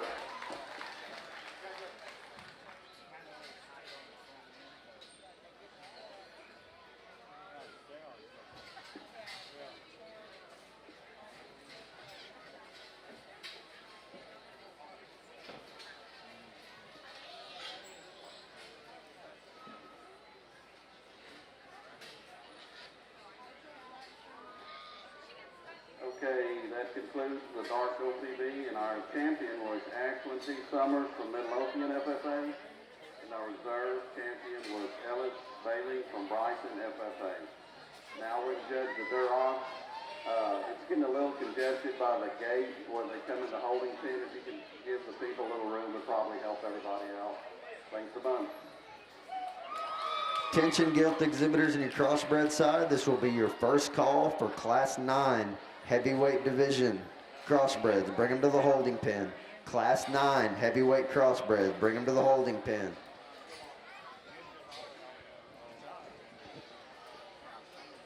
A nice class here, and lots of nice hogs through the line without there being really just an outlier in the drive that has to win. Yet when you get them out here and you let them drive, we got a belted Gilt that works her way up from not even getting repinned just by being a good pattern, comfortable one to compete against this blue Gilt out here that's similar to her in terms of just design and build, but has more. This one has a bigger blade. She has a bigger forerib. She's a hog that's got more spread up high, and she's got a good presence. She's a heavy structured one with a big front leg and a big front foot. We'd strengthen her front pasterns a little bit, yet we'd actually loosen her rear pasterns, but that's still a very nice Gilt. It's, again, comfortable out here, very proportionate, still functional, and looks immature enough to be feminine, but stout enough to be useful and be a generator. Good kind of gilt to win the drive. Gilt in second place is an elevated, attractive one. She's tall-shouldered. She's got a big forearm. She's a big-footed, deep-heeled one out here that's got some very neat pieces to her skeleton. She's a little flatter in her side. She doesn't reach as long off her rear leg as our class winner does. She's just naturally a little flatter, but I like the elevation, the stoutness of skull, forearm, front leg, and front feet really well. Blue gilt here next is a really good pattern, just functional, fundamental one with really good range of motion. She's a little more refined in her bone work out here. Closes up a little bit up front, has a little smaller rear leg, but this one's general pattern, body type, and looseness is very good. She looks like she's built for the long term, just not as much substance and just density as the two that are above her. Gilt here next, this blue roan gilt is a really good bodied hog with a tremendously good rear leg and a big rear leg. If we can stouten up this one's front feet and make her stronger there, she's the kind we can work with all day long. So that's a really good practical bodied one with some heaviness of structure. Again, really good range of motion, pliability of body, volume of muscles very good, and she also has a good vulva and underline. Gilt here next is a heavy bone one. It's a little forward in her shoulder, makes her want to push and wear out a little quicker as she drives out here, a little flatter in her forerib than those gilts that are above her, but that one still has some heaviness, a skeleton, a big tail root, and good range of motion out of her rear leg.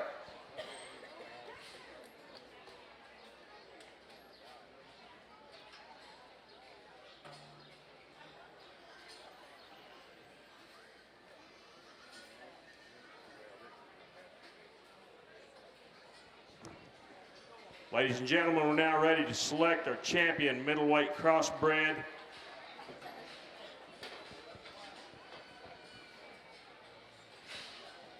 Let's go ahead and get that Class 9 up here.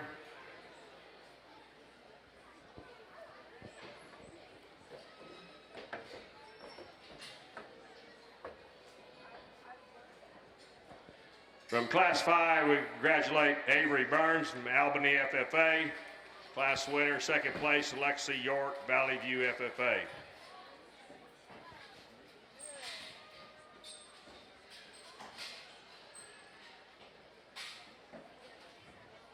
Our Class 6 winner, congratulations to Claire McKinley Jeffries of Potter County 4-H. Second place exhibited by Emma Lozada of Princeton FFA.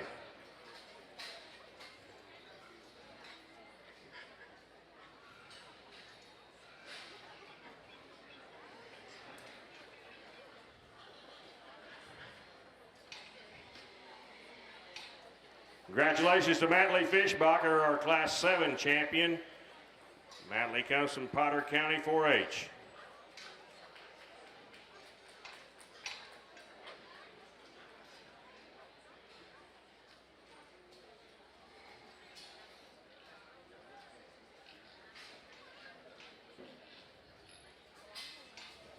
Our Class 8 champion, exhibited by Cooper Allen, congratulations, from Greenwood FFA. Second place was exhibited by Talia Castaneda of Bronx. Okay, we're missing a few Deer Rock Gilts here. Isabella Bomar for Ector County 4-H. Diego Calderon from Hudspeth County 4-H. Jeremiah Madrano from Brady FFA. And Cheyenne Lovern from Grayford FFA. Haley Thomas, Parker County 4-H. And another Cheyenne Laverne from Grayford FFA. I think we got a really nice division here, and I'd ask you to give these kids all a big round of applause before we name our champion. Now, this division started off really strong with that little red-headed gilt out here. That's just a good, basic, fundamental one that's got extras and, I mean, really correct and comfortable out here. But you bring her out here compared to the rest of these, I mean, she can fit inside the rest of these. That's a very, very good gilt, but it just shows you how much we progressed in quality. So I thought we started strong and we got better and better those next couple classes. Dad and I talked, and I mean, it's pretty unanimous for us out here. We think there's a pair of them, but of that pair, there's one that just has a running gear and a hip and hind leg that's just just to die for. I mean, great big tail root, big hock, and reaches tremendously good out of her rear leg. Center body's extremely good. You know, she's not perfect, but she looks awful elite to me. If we're going to take one home to breed out of this group, it's going to be that dark blue one on the far side. She's going to win this division. Congratulations to Matley Fishbacher, Potter County 4-H, our champion middleweight cross. We'll now bring in second place Emily Smythe of Joshua FFA.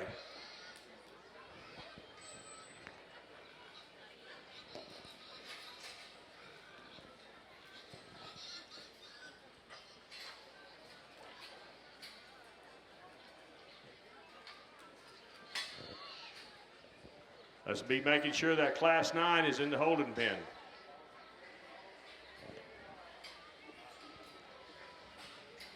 We bring that second place Gilt out here, and Dad saw her just like I did. Tall-shouldered, attractive, doesn't have as much pliability to the center of her body, not just as bold there in her forerib, but that's a really good pattern, correct one.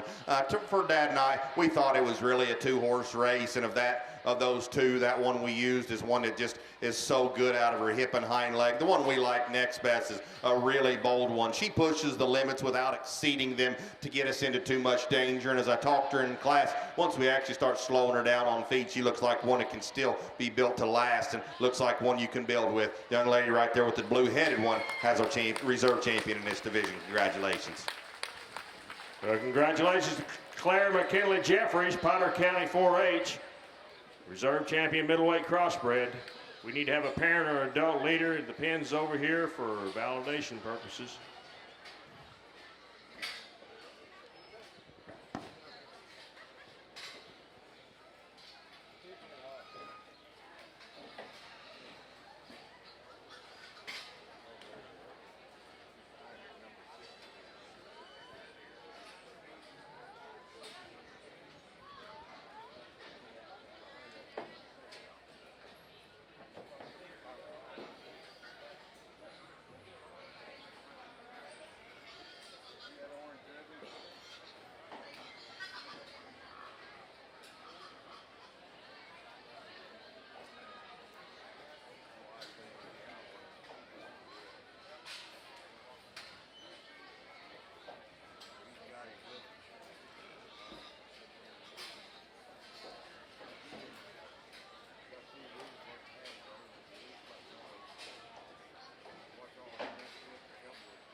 Okay, the judge has excused these Gilts in the Duras ring. They can go back to their pens. If you want to give them a hand, I'm sure they'd appreciate it.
Star Gilt exhibitors, just a quick announcement. Some of y'all are going to the office wanting to know if you can load and go. No crossbred gilts from the Star side of the show are going to be released until after that sale listing is posted. So don't assume that just because you place 5th that you're not going to be in the sale. I'm not telling you you are, so make sure you understand that too. But right now, we're not going to give a number. There'd be so much miscommunication in putting out any numbers right now that we'd run a chance of losing a sale gilt or two. So just hold fast. We're moving right along, and we'll get you out of here as quick as we can. But do not be loading crossbred gilts unless you did not receive a ribbon. Then you can go. But if you got a ribbon in this ring, you hold fast. Once again, do not load crossbred gilts that got ribbons. If you got a ribbon, you hold fast, but those non-placing gilts or the gilts that didn't make it to the main show ring, you're very welcome to load those and go. But crossbred gilts receiving a ribbon need to stay in the barn.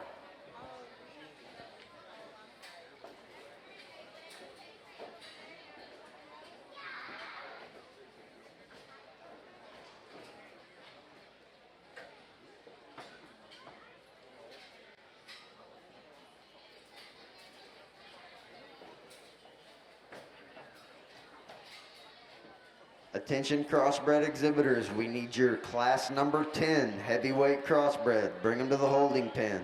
First call for class 10 heavyweight crossbreds. Bring them to the holding pen.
Placings in your Class 8 middleweight crossbred. 10th place, Charles Davis, Joshua FFA. 9th place, Kendall Dushek, Nueces County 4-H. 8th place, Alex Neglin, Atascosa County 4-H. 7th place, Mallory Burton, Valley Mills FFA. 6th place, Larissa Hampton, Gorman FFA. 5th place, Bowden Jancic, Prosper FFA. 4th place, Kinley Baird, Chillicothe FFA. 3rd place, Logan Meyer, Center FFA. 2nd place, Talia Castaneda, Braun FFA. And your Class 8 winner was Cooper Allen, Greenwood FFA. Let's give those exhibitors a nice round of applause. Again, we need your Class 10 heavyweight crossbred. Bring them to the holding pen. Class 10 heavyweight crossbred. Bring them to the holding pen.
second class of Duroc, the second class of Duroc Gilts, make your way to the holding pen.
Well, first class of reds here, and they come in a lot of shapes and sizes and skeletal differences, I guess. I don't know if any of them are right, but this is that's the red breed, in my honest opinion.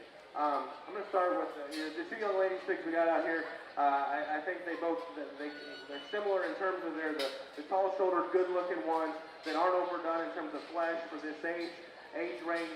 They have bone, they have feature, and I thought the young lady that wins the class hog went better there from the side. I liked her angle to her hock, and I liked the way that her stifle was, she wasn't too wide there in her stifle as she went away from me, and she was square to the ground. Young lady in second here, this one definitely gets a little bit wider there, or just almost on the edge, too far for me, and then at the top of her blade, she gets a little more peaked, but we like her look and balance and her femininity about her front third. Young lady that comes out in third, one that definitely is the bolder rib, deeper sided type of gilt. She's as flexible as any in the class. She just got frailer as she went from top to bottom there. She's bolder up high, and as she goes to her bones and her width, as she goes to the ground, she gets frailer and narrower all the way to the ground compared to our top two up there. Coming out next here in fourth, another one that balances up well from this side. This one, I think, goes as good as any about out of her front end. From behind is where I get concerning. She's a little more round there in her muscle shape, and she wants to funnel as she goes to the ground. She's a little wider set in her hock, and then just gets narrower from there down. A little bit more modern one here comes out next. It's bolder ribs. She's a little shorter out of her hip, and gets a little straighter out of her hock. Similar can be said about the big, grossy one here that comes out next. This one's just an absolute powerhouse. Just very robust all the way through. She's too straight in her shoulder, a little shorter, steeper out of her hip. Doesn't want to move quite as smoothly across the ring. And we round out the top 6 or 7 with one that's definitely short body, moderate, bold rib. We just need to balance that one up better from the side. But nice way to start the Duroc Gilt class. All right, the placings of this first class of Duroc 7th was Ryan Scobie from City View, FFA. 6th, K.A. Miller from Panhandle, FFA. 5th, McKenna Irwin, Collin County 4A. 4th, Potter Jackson, Hyco, FFA. 3rd, Cheyenne Laverne from Grayford, FFA. And 1st and 2nd was Cambridge Forest from all FFA. That was our first class of red ones. Got a really nice place to start over here in the crossbred ring, and the darker blue gilt close to me is the one that's going to win this drive. One I think fits everything together very well. She is a stout featured one that still doesn't read too coarse anywhere. She's elevated at the point of her shoulder. She's big out of the back of her blade. She's a good bodied hog that goes to the ground true off of both ends, heavy structured and square, and all the pieces fit together. I think just a real solid place to start. Gilton's second place has some really neat features to her. I like this one's pliability and just boldness of center extremely good. Goes to the ground really square as she goes away from me. She's not quite as big in her rear ankle, and she turns those front feet in just a little bit. That's where we can nitpick her. From the side, it's a closer decision than what it is when they come and go. That's why she lands in second. The gilt here in third place is a practical, heavy structured, good bodied one that looks like she's built to last. She's a little lower at the point of her shoulder. She closes up a little bit up front. If we can elevate her just a little at the point of her shoulder and help her balance out here, that one looks like a sow to me. Got a good reach in rear leg. Love that one's body type. We actually probably have her a little too full to be just ideal in the ring. She's a little overfilled for one that's a little more moderate in her size. But again, I think that one looks like she's built to work.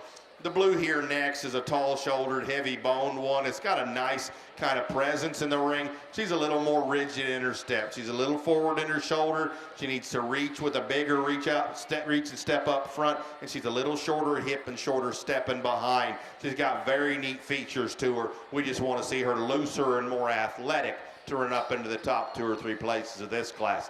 Gilt here next, just a practical, sound, fundamental one. Not a special look to her, but just basics are covered very good. Good feet, good body, good range of motion out here. Got her clipped a little tighter than I probably like. She's skinned a little raw for me, but this is still a good body, very practical, useful kind of gilt to stand there in fifth.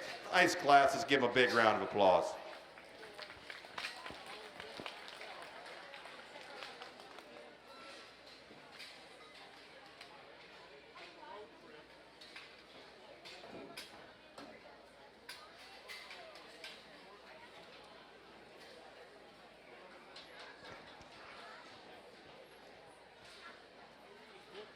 Attention crossbred exhibitors. We need your class 11 heavyweight crossbred. Bring them to the holding pen. First call for class 11 heavyweight crossbred. Bring them to the holding pen.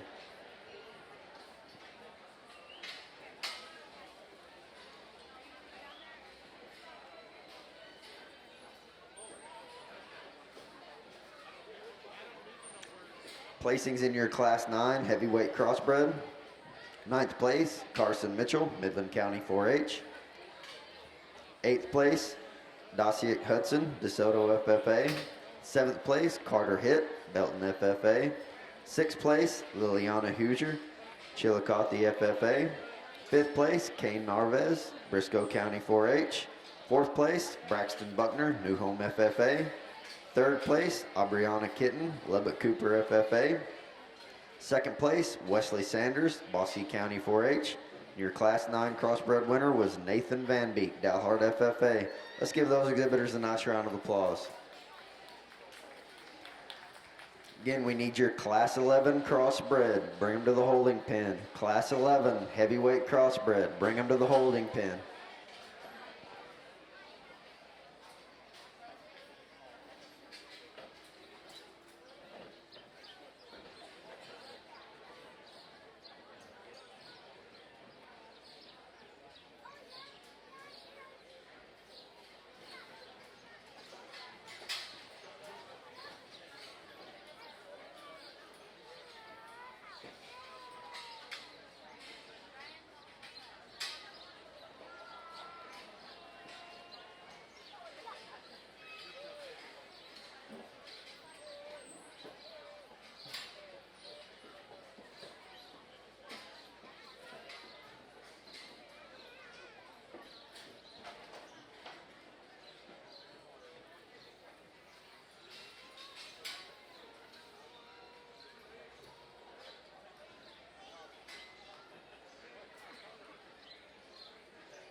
Attention over here on the Star Gilt side. I want to remind you purebred top 5 winners from yesterday.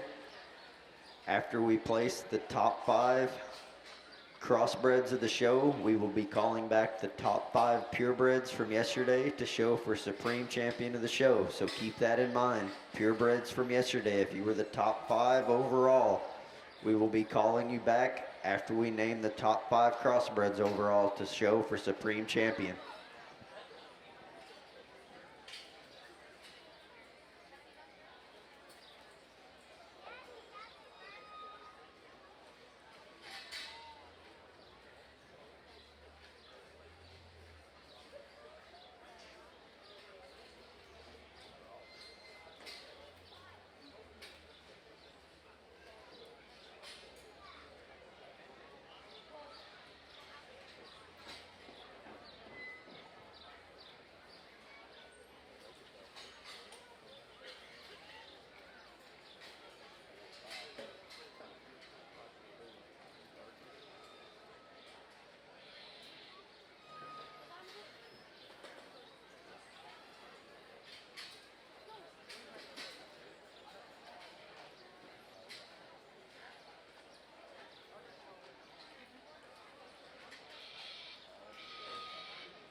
Okay, the judge has excused these remaining Durant Gilts in the arena. You can go back to your pins, and if you want to give them a hand, I'm sure they'd appreciate it.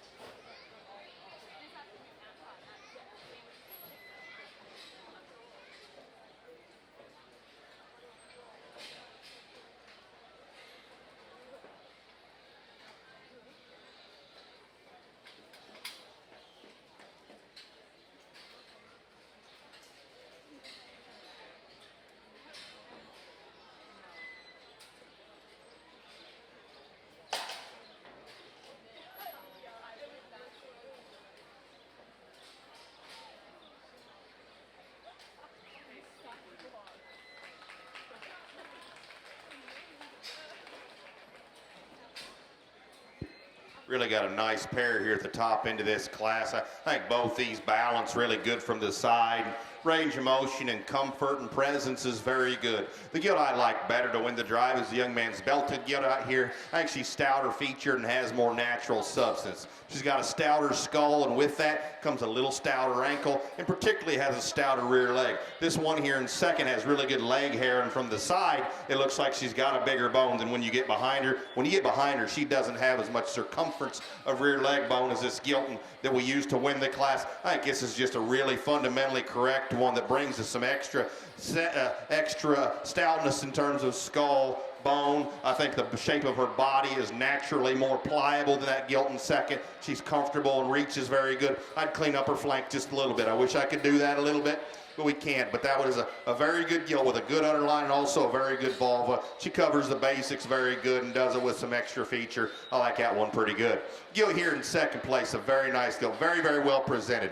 More elevated at the point of her shoulder, very, very attractive. She's got a sharper look to her face, and for some people will prefer that. I like that stouter muzzle that we have on that class winner myself, but some people prefer this type of head better. This one's got a really big top and good shape out of the back of her blade. She's got a square hip and goes to the ground very true. I don't think she's naturally just as loose out of her hind leg. Her rear leg isn't as big. I don't think her body's quite as naturally pliable, but her proportions and depth from the side and presence are very, very good.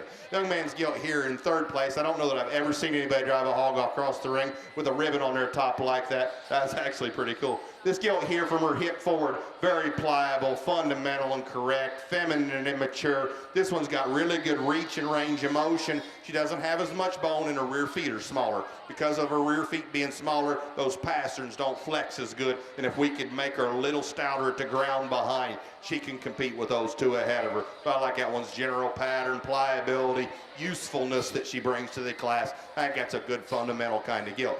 Gilt here next is one that worked her way up just by being a fundamentally correct, heavy structured one that's good patterned and comfortable. With that being said, she doesn't have as much when we get on top of her.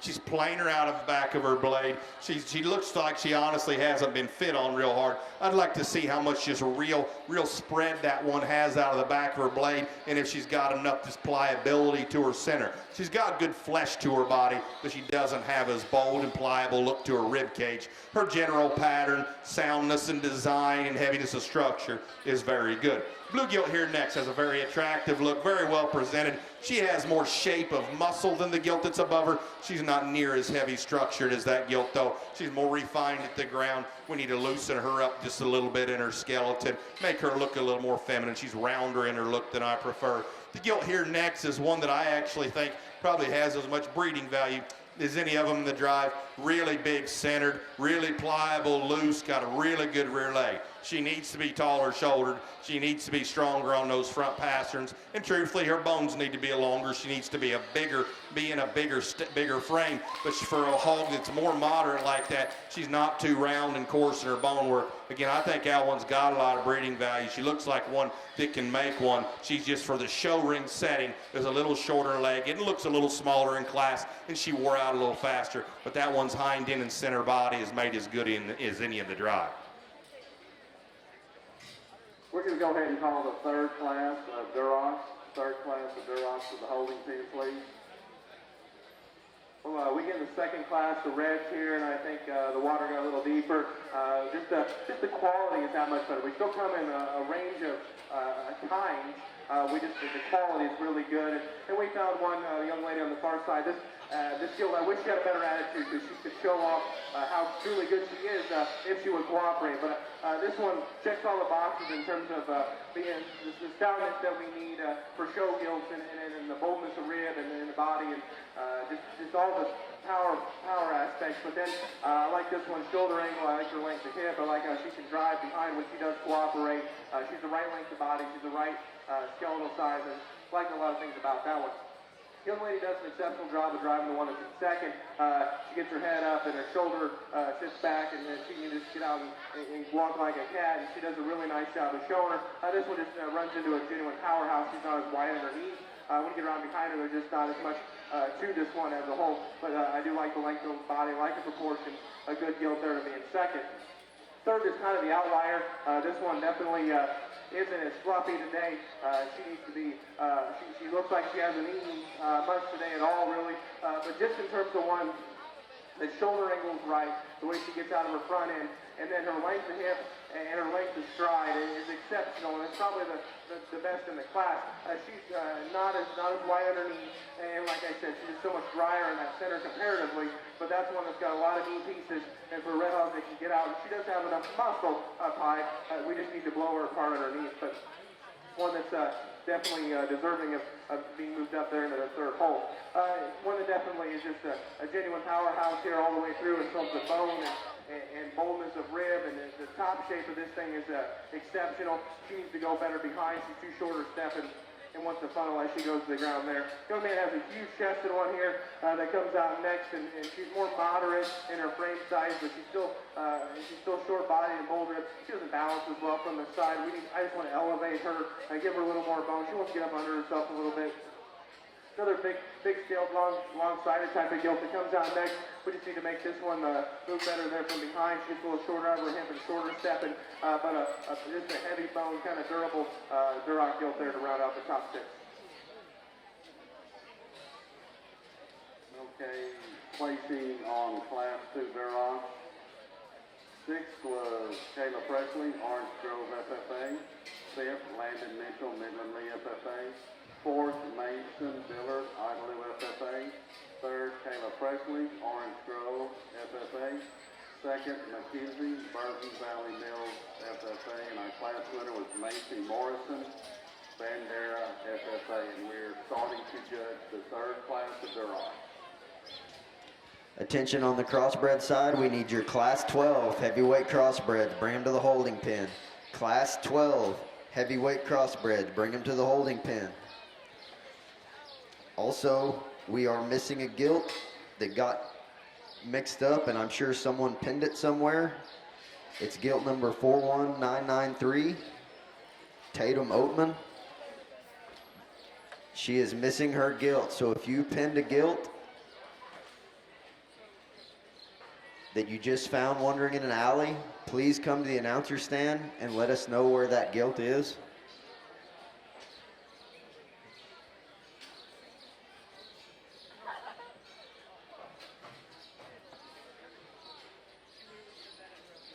Again, we need your Class 12 heavyweight crossbreds. Bring them to the holding pen.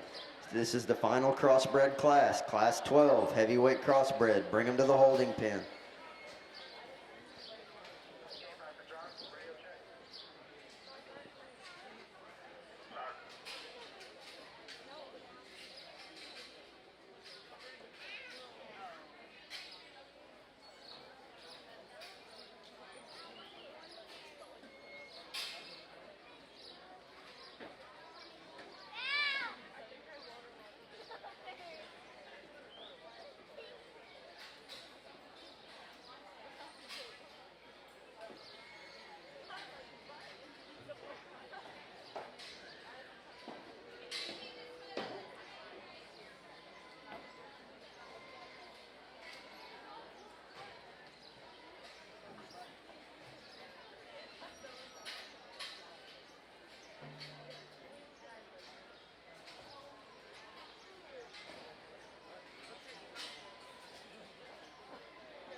Tatum Oatman, that gilt is in pin 575. Pin 575. Your gilt is in 575, Tatum.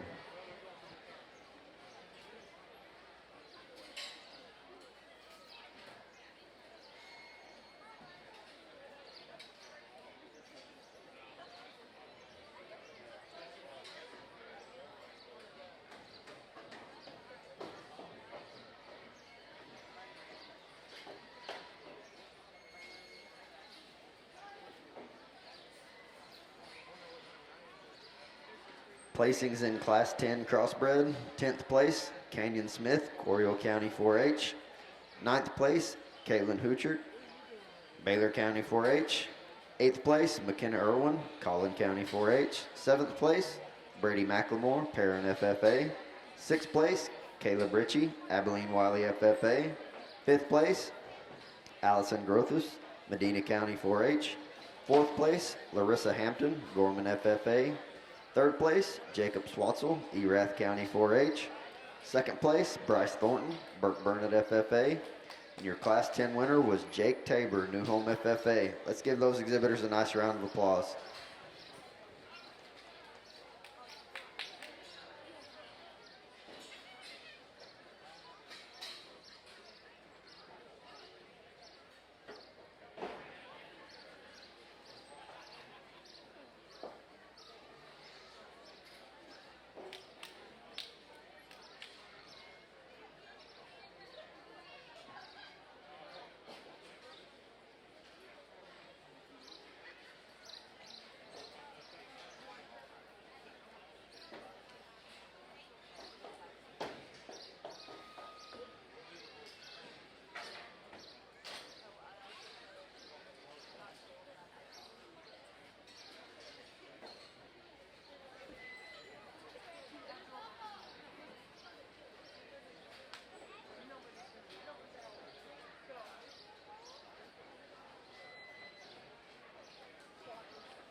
Got, I think, a very nice pair here in first and second. And I do think it's a very close pair.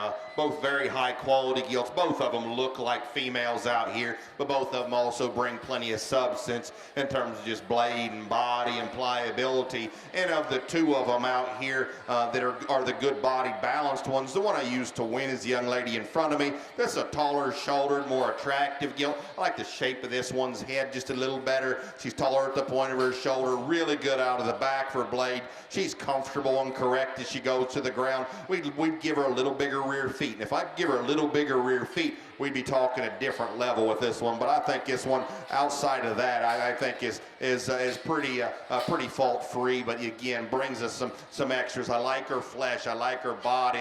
I like her proportions extremely good. She's gotten muscle, but I think the right kind of muscle. I think an awful nice kind of gilt to win the class. Gilt in second place looks like a sow out here. I mean, she's a long-bodied, deep-bodied, pliable, heavy structured one. She's a little lower at the point of her shoulder, naturally a little lower in her head carriage. Not as attractive, not as much presence out here, but again, that one looks like a sow that's built to last. You know, maybe give her just a nickel more ankle there up front, but I think that's a very good gilt. I think a very good pair of them. I like both those really well. The gilt we run here in third place has a very nice presence to her. Big bladed, good bodied hog that opens up good out of the back of her shoulder. Got a big hip. She's a little tighter in her skeleton, a little tighter out of her hip than rump, needs a little bigger rear feet. I'd like to see her just have a more athletic rear leg. But again, she is one that still is square and comfortable out here. Just don't see her as being quite as loose and athletic as either of those two that were in first or second.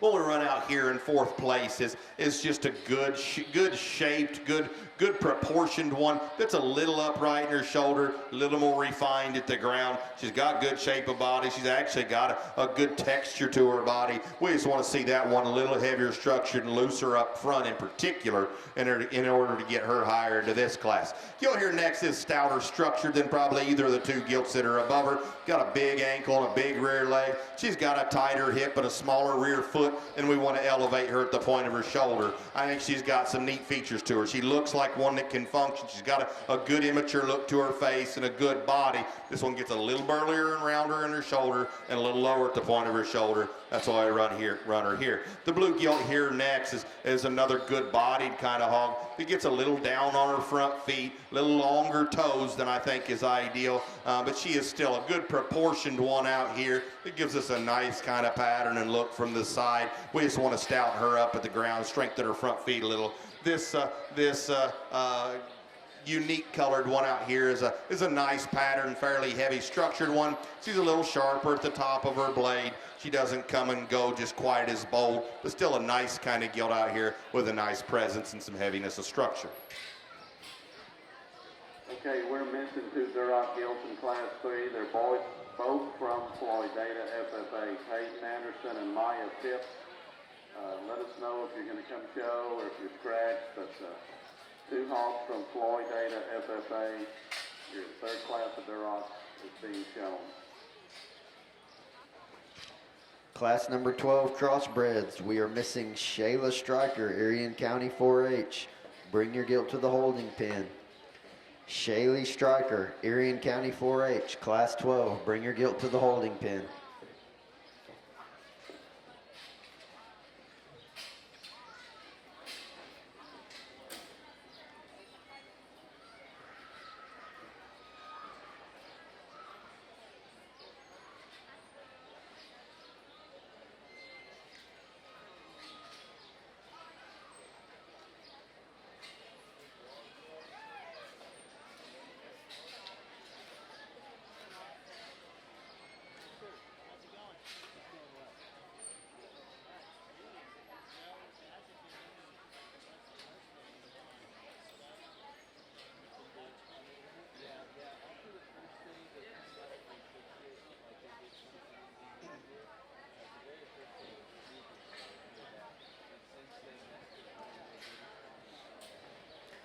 Attention you exhibitors on the Star Gilt side. After we get done judging class 12, we will show for champion heavyweight cross, and then we will be calling back the lightweight champion cross and the middleweight champion cross to show for top 5 crosses overall.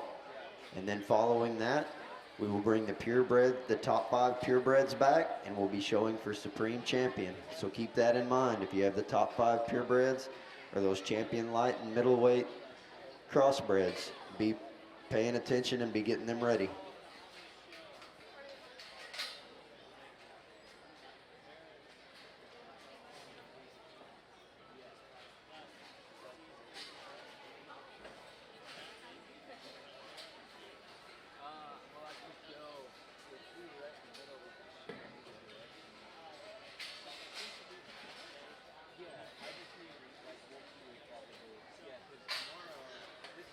Attention crossbred exhibitors, we need your 1st and 2nd place winners from class 9 heavyweights, class 10 heavyweights, and class 11 heavyweights. Bring them to the holding pen.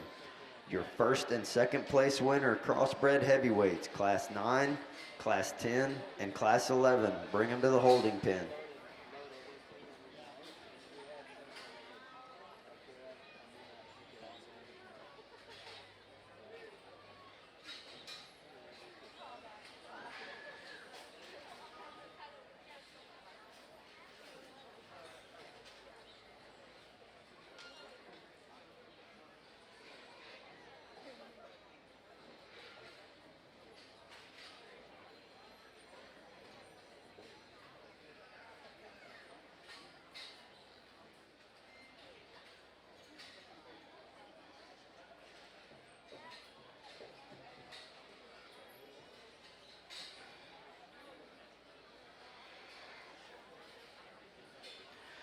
Would like to take this opportunity to introduce the buckle sponsors for the crossbreds, and all the purebreds as well from yesterday are right up here on the banner above the announcer stand.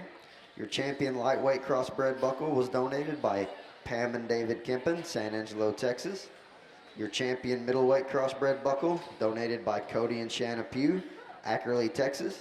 Your champion heavyweight crossbred buckle donated by Allercamp Farms, Comfort, Texas. And your Supreme Champion of the Show buckle, donated by Lindner Show Pigs, Comfort, Texas. Your Reserve Supreme Champion of the Show buckle, donated by ADM Mormons. Let's give those buckle sponsors a nice round of applause.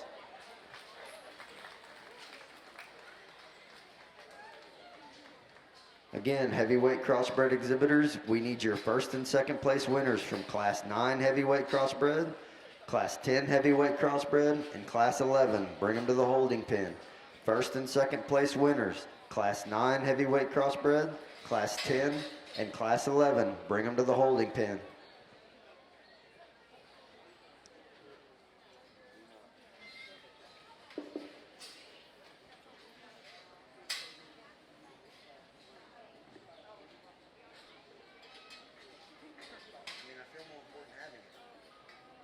We're going to go ahead and call class 4 Durocs to the holding pen. Class 4 Durocs to the holding pen.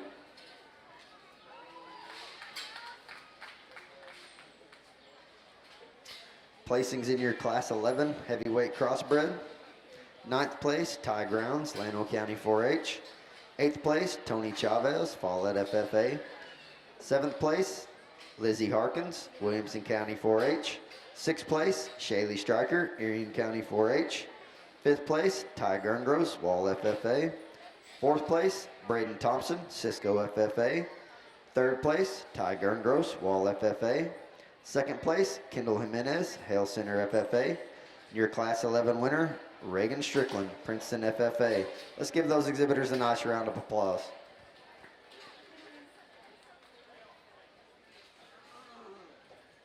Again, we need your 1st and 2nd place crossbred heavyweight winners, Class 9, Class 10, and Class 11. Bring them to the holding pen. 1st and 2nd place winner, heavyweight crossbred, Class 9, Class 10, and Class 11. Bring them to the holding pen.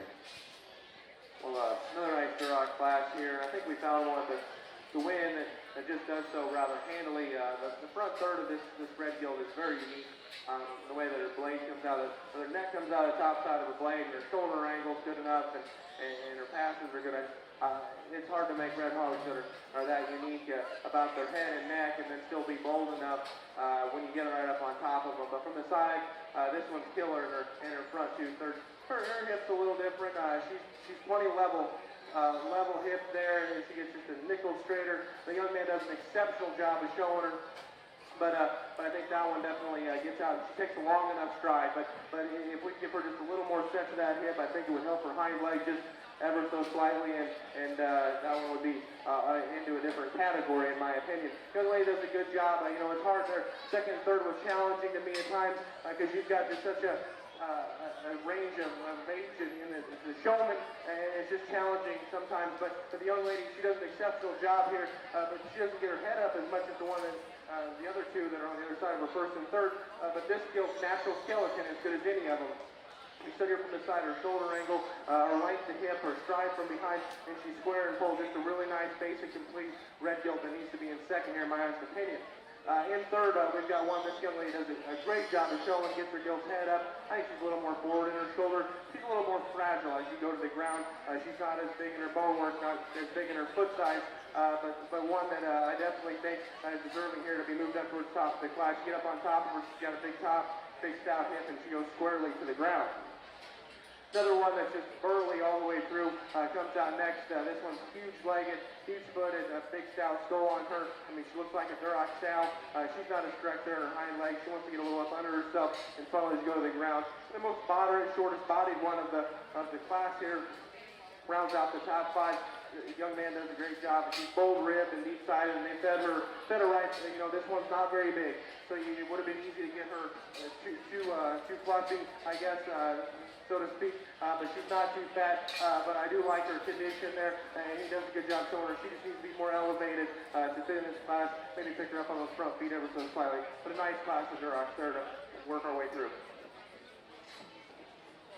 Wanted to clear something up over here on the Star Gilt side. When I'm talking about the top 5 purebreds that will be called back after the championship cross drive, those are the top 5 overall. So that'll be your grand champion, which is Lexi York with the Duroc, your reserve grand champion, Ty Gerngross with the Spot, your 3rd overall, Lawson Canales with the Duroc, 4th overall, Ty Gerngross with the Chester, and 5th overall, Taylor Fullen with the York. Those will be the top 5 purebreds that will be called back after the championship cross drive that will show for Supreme Champion of the show. Okay, our placings on the 3rd class of Duroc: 6th, Sophie Lambright, Lubbock Cooper FFA.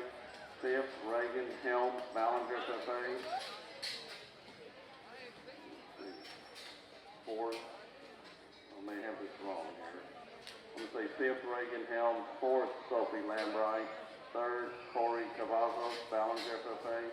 2nd, Brindley Munn from Wall FFA. And our class winner was Lawson Canales from Randall County 4-H. And that's 3 classes of Redlands. We're on class 4 is where we're at, and so we're halfway through with the Duroc.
Got a very nice class to finish up the crossbreds over here, and I think we got a very similar pairing here in first and second. Both these are really good bodied, good design, very good proportion ones that are square and true. The difference is the one I'm going to use, I think, is more immature and is more appropriate in her body condition and composition right now. I like this gilt on the far side of the ring to win the drive. This one's got a stout yet immature, feminine kind of look out of her front end, and with that is really good as she goes into her blade and front end. Her body is really good, and again, I think her composition is just about right for being a heavyweight here. She's not one that's got too much condition on her. She goes to the ground true and square. You know, she's not as long-hipped as we wish we could make her. If we could do that and make her just a little longer hip and allow her to reach back just a little farther with her hock, that's a very, very good kind of gilt. I still think an awful good one to win this class. Gilt in second place is made just like her, but she's got more bark on her. We need to trim this one up just a little bit. She's got a really bold spread out of the back for her blade and is really big in her rib cage and body. I want to trim her up in her underline just a little bit and trim her up in her condition, but that is a stout, square, good made one again. Made out of the same mold as that one that beat her in class, but we need to trim her up just a little. That's a very good kind of gilt. Again, both those are made, I think they're near identical in the way they go out of their hind end. We changed them just a little there, but they're still both very comfortable and square. Calico gilt here next, a good kind of gilt. It's good bodied, very good proportion, goes to the ground square and true. She's a little down on her front feet there. We want to elevate her there. We want to make her just a little more immature and feminine out of her face and neck. But I like this one's body and squareness really good. Just a good kind of gilt to stand there in third. Gets beat by two of them to just have a little more of a special look. The gilt here in fourth place is a really stout featured one with a deep rib cage and lots of muscle and a big rear leg. She's a little more mature looking in her skin. Wrinkles just a little more there, and she just reads a little more mature out of her face. That one looks like a very, very neat piece. As we get her out here, though, she doesn't go quite as just comfortable and loose. Gilt here in fifth place is one that pushes the limits, and in some ways we don't want to jam her up any more out of her front end than what she is, but she doesn't look too coarse there. She's one that's really wide but doesn't bow her hock. This one's really, really stout featured, got a big rib cage and a big hip. We want to make her probably look just a little more immature and a little safer going away from us to be an elite show gilt. But this one does, to me, look like one that could make one and is a very, very neat piece to run there in fifth place. Really bold and stout. It's still very comfortable in proportions and balances. Very good from the side. Gilt here next is a deep-bodied, kind of a sowy-bodied, sowy-headed one that probably just doesn't have just a unique enough look as a show gilt out here. I love this one's substance. She tips on the outside of her rear feet just a little bit. Needs to blend just a little bit better there from her crest into her blade. But still a good sow that's got a really big inside, really big rib cage and internal dimension. Gilt here next, got a great big hip in her. She's one that gets rounder for me, gets to be a little drier in her body, but still one that levels and balances pretty good from a proportion standpoint and is fairly heavy structured. Again, that one goes away with lots and lots of muscle. Thank you, Mike. We're now going to select our heavyweight crossbred champion. Before we do, I want to call all the champions from the first two classes, light and middle, champion and reserve, come to the holding pen. Let's bring up our champion and reserves from the light and middleweight divisions to the holding pen. We're now ready to select our champion heavyweight crossbred of our class 9. Congratulations to Nathan Van Beek, Dalhart FFA. Second place in this class was Wesley Sanders, Wesley from Bosque County 4-H.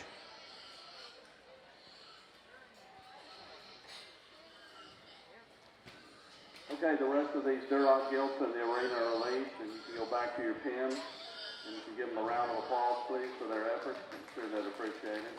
Class 10, congratulations, Jake Tabor, New Home FFA. Second in that class was Bryce Thornton, Burt Burnett FFA. Congratulations, Reagan Strickland. Reagan's from the Princeton FFA. Second place in that class was Kendall Jimenez from Hale Center FFA.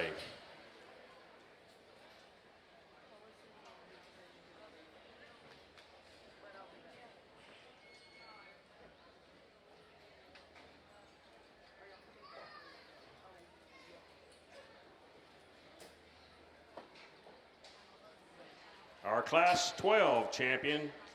Congratulations, Kelsey Cavender. Kelsey comes to us from Prosper FFA. Second place in that class was Lexi Humphrey of the Meadow FFA. This is your champion heavyweight crossbred class. Once again, we need the reserve, champion and reserves from our middle and lightweight divisions come to the ring at this time. At the conclusion of the selection of the champion and reserve crossbred, we'll be selecting the top 5 crossbreds. So stick around for that. They'll be selected from the gilts that are still in the ring. So we'll be doing that. At the conclusion of that, we'll take just a little bit of break, and we'll be talking to you about how we're going to come back for the selection of the Supreme and the Reserve Supreme in our top 5 overall. So if you have a breed champion from yesterday, you need to be on hold. If you're in the top 5, if you're one of the top 5 gilts from yesterday, that's the Duroc, the Chester, the Reserve Duroc, the Spot, and the Yorkshire. We'll need to have those come back. We'll give you that format here in just a minute because we will be breaking for just a few minutes. Not long. At the conclusion of the Supreme Drive, we're going to get a sale order put up on these crosses. It'll be posted. If you did not make the sale, you are free to go home. If you did make the sale, the gilt must stay here. There's no wiggle room on that. You've got to stay here for the sale.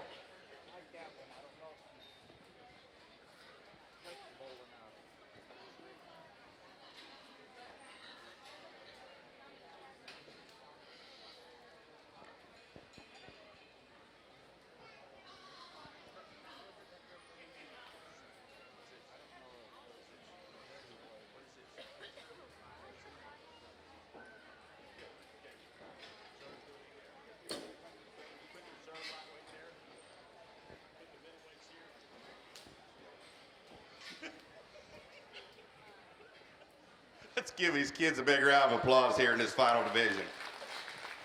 Been a very good division here to sort through, and we've had some really good ones to land on, I think, in each class. I think 4 excellent individuals out here, and as the classes went further and further, really they got deeper and deeper, and you never really know if that's going to happen or if they're just going to be big and bad, but the big ones got better, and it was good. And I think there's a good group of them out here, but again, Dad and I talk about them. There's 4 very good gilts out here. They're all a little different from each other. They're all similar in terms of their quality of just body type and design, but there's one out here we think is kind of the combination of the others. She's got the attractiveness of the most attractive one out here, yet she's one that's got the pliability and athleticism and presence of the others, and still some stoutness. The combination gilt we like out here came out of the last class. Young lady here with the painted up gilt for the last class is going to be your champion, Division 3.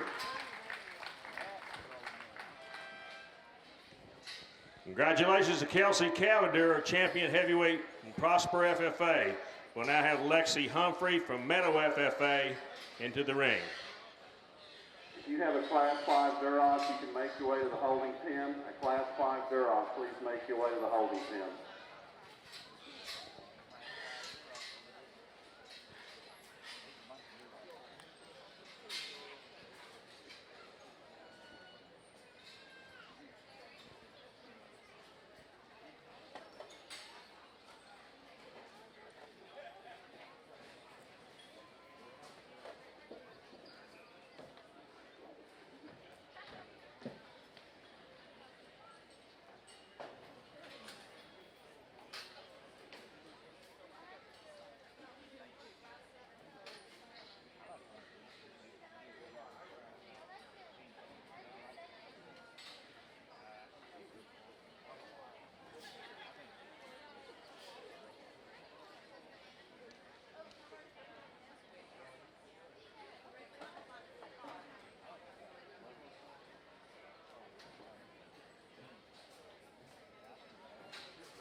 Got a really good group of them out here, and again, and then we bring that second place gilt Great big bodied gilt. Again, I think she's a little past her prime in terms of show condition, but that's a very, very good gilt. To me, it's very close between a pair of them. And not to take anything away from the young lady in the pink, it's a very, very nice gilt. Loves that one's presence and proportions. I want to stouten her up at the ground just a little bit when we compare her to the other two out here, because I think that's the pair that we really land on when we look at just design, heaviness of structure, body type, yet substance with immaturity. And you know, there's a couple little things about each of them you want to change. You know, the blue gilt is so square, and we'd like to probably make her look a little more pliable in the center of her body and give her a little more attractive look to her face. But boy, that one is stout and square, and I mean, just as big a top and fresh a top as you can have in one, and still goes to the ground very true and square. We got this gilt over here that, you know, there's one place we'd love to change her, and you know, that's one of the things you just got to decide whether it's something you can live with or not. She's got that little deal in her flank we wish we could get rid of. It's a little bit of an eyesore, but when we get past that was this one incredibly heavy boned one, just square and true to the ground, and I like that one's body shape really well. I like her skull. She's a big four-armed one. That one's design and comfort and pattern is very good. We like that gilt right there to be reserved. Young man in the purple shirt is going to be a reserve in Division 3. Congratulations.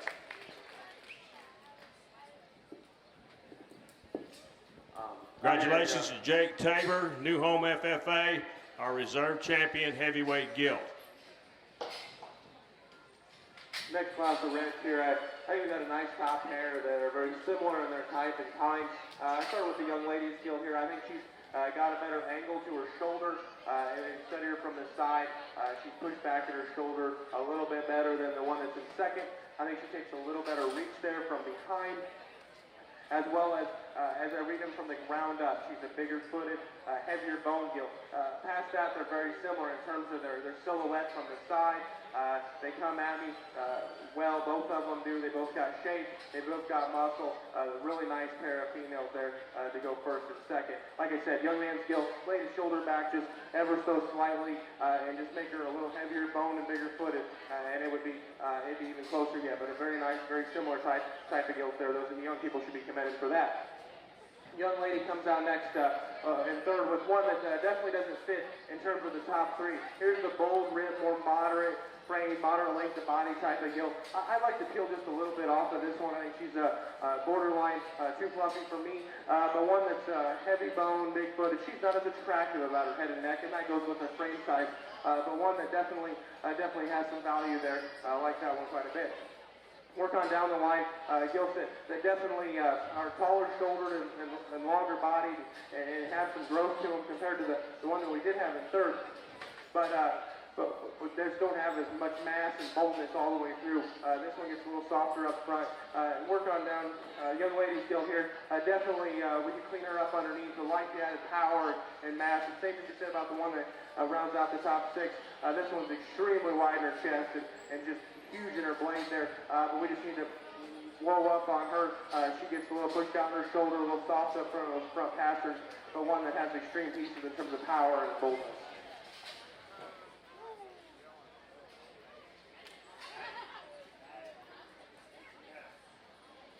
All right, the placings in Class 4 Duroc.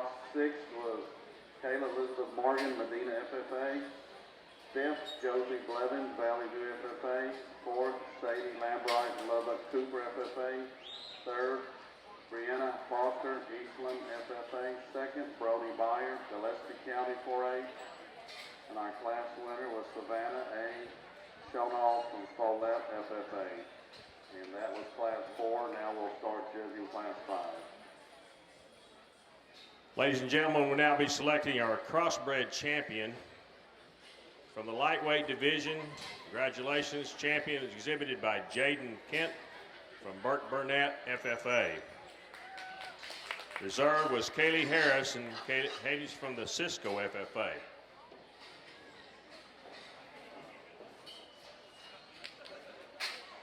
Our middleweight winner, champion middleweight crossbred, Matt Lee Fishbacher from Potter County 4H. Reserve, congratulations to Claire Jeffries, also from Potter County 4H.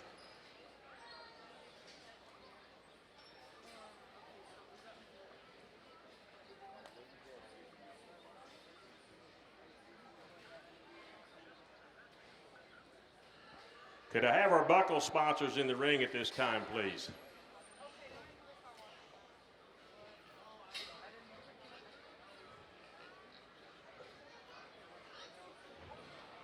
We need somebody from Mallard Camp.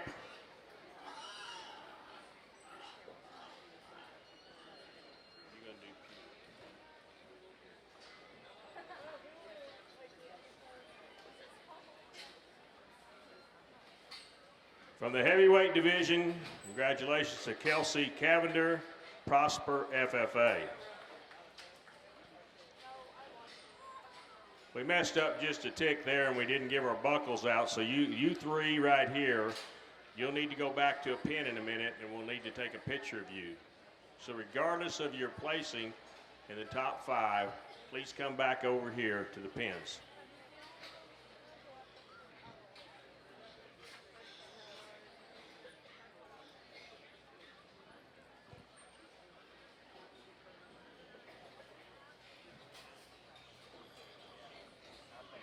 We're going to take a break after we pick the top 5 in the crossbreds. Give you a chance to go back to the rack or the pin for a few minutes, and then we'll start calling up.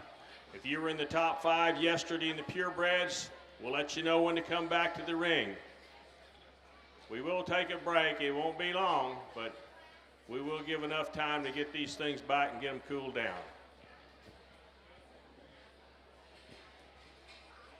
We'll give our division winners over here a big round of applause, if you would, please.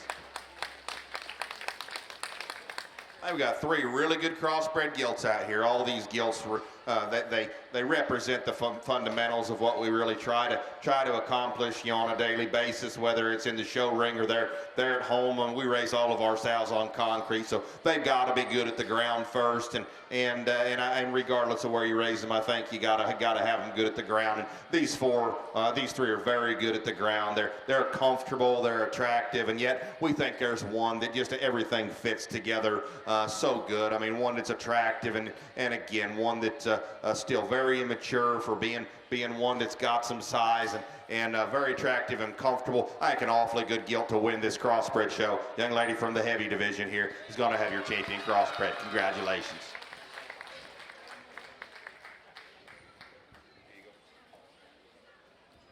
Congratulations to Matt Lee Fishbacher. Matt Lee's from the Potter County 4-H. We need a parent. Well, we've already done this, so you stay where you're at. We're now going to let Claire Jeffries. Claire is awful from Potter County 4-H. Excuse me. Excuse me.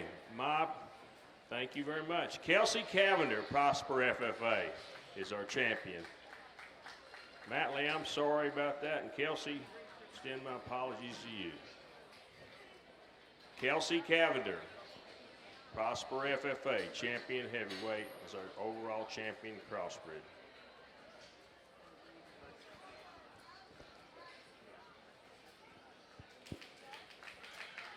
Well, for reserve, we bring that reserve heavyweight out here, and I think that one's awful good.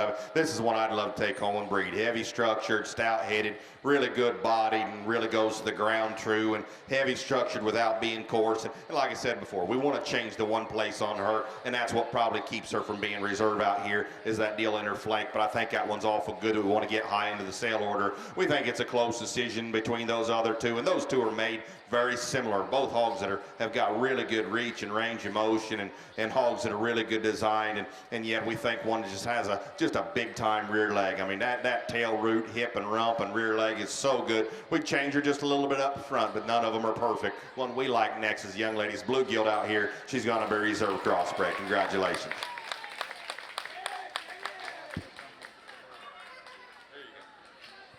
Now that's Matt Lee Fishbacher. Congratulations, Potter County 4-H.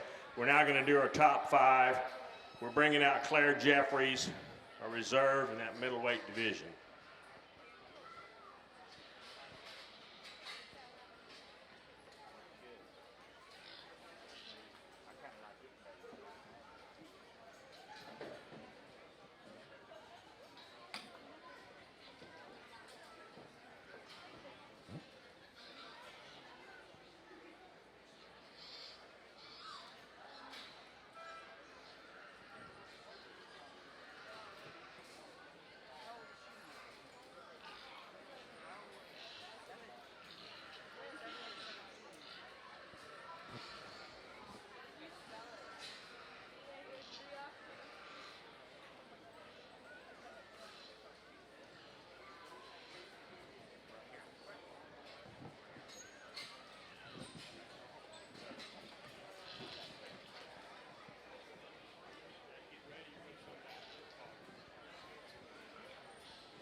Third overall, Jake Tabor.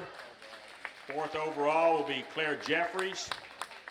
And fifth overall is Jaden Kent.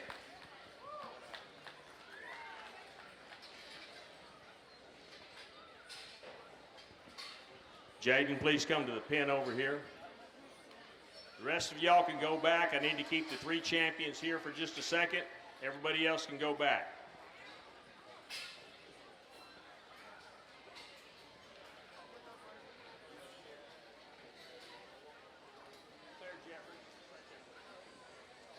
These all can, just, you can go back, you're reserved.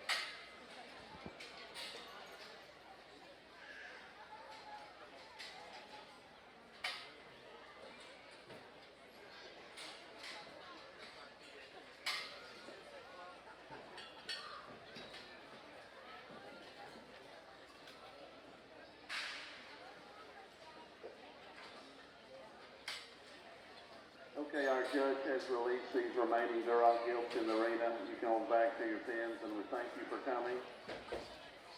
And we have a pedigree. We found some exhibitor lost Weatherby Saavedra from Dalhart. Your pedigree will be at the announcer's stage. It's the Duroc Gilt Weatherby Saavedra from Dalhart.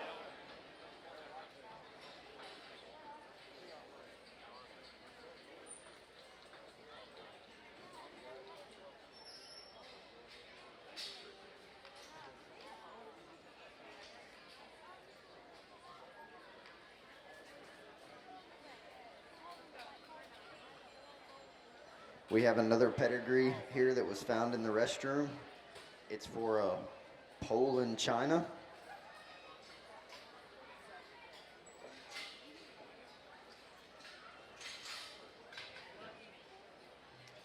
Beverly Whitaker, Flomont, Texas, Poland, China pedigree. We have it up here at the announcer's stand.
Lexi York from Valley View. You come up here or send a representative. Ty Gringras from Wall.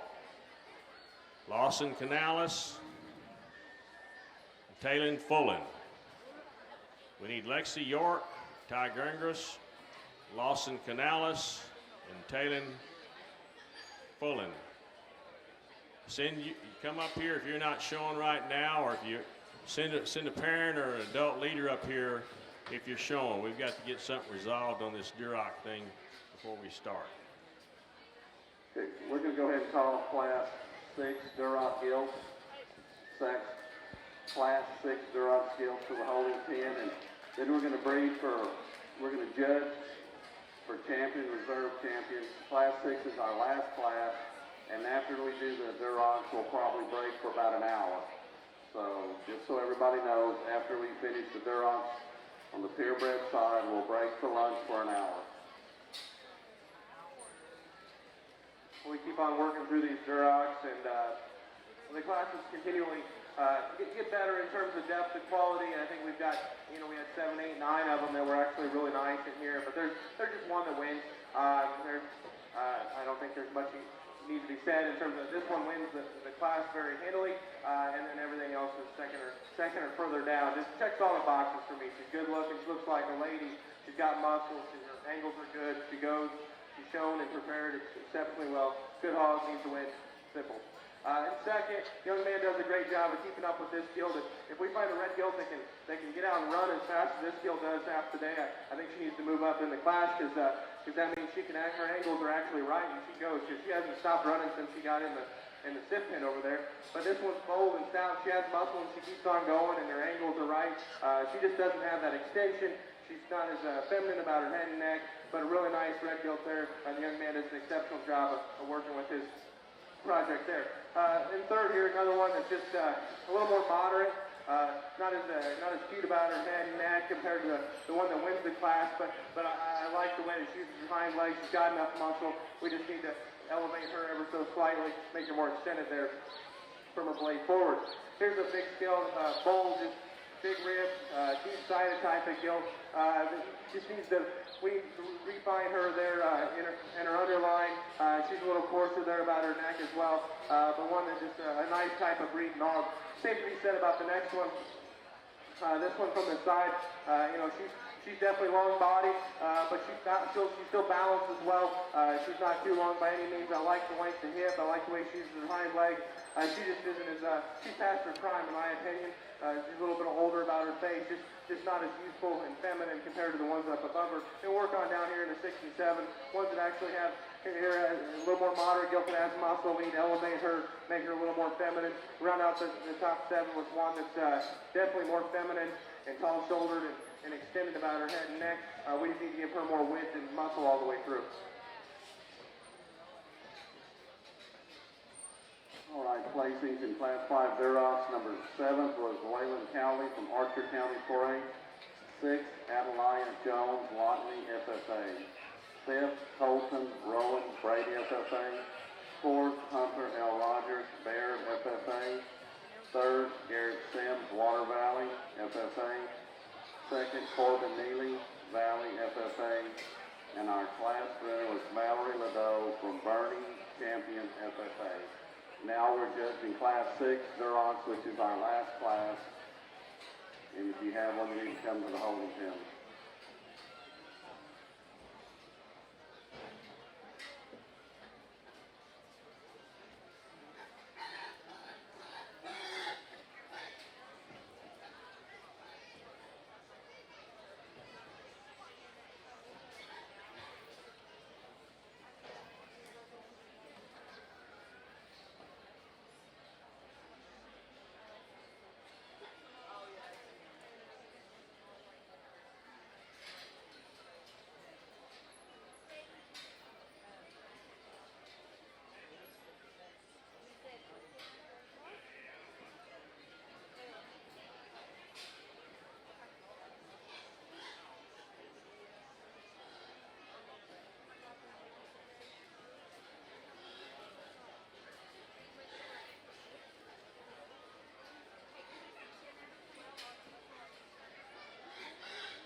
Folks, in our Supreme Drive, we're going to wait until they select the champion Duroc and reserve champion Duroc before we start.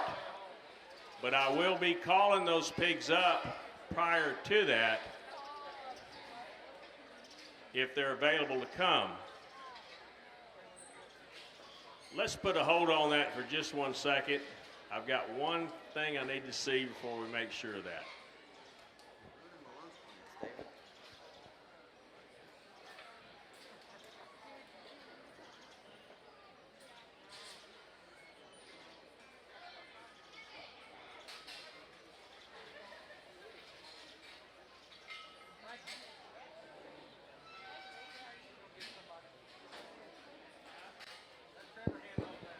Let me correct that statement.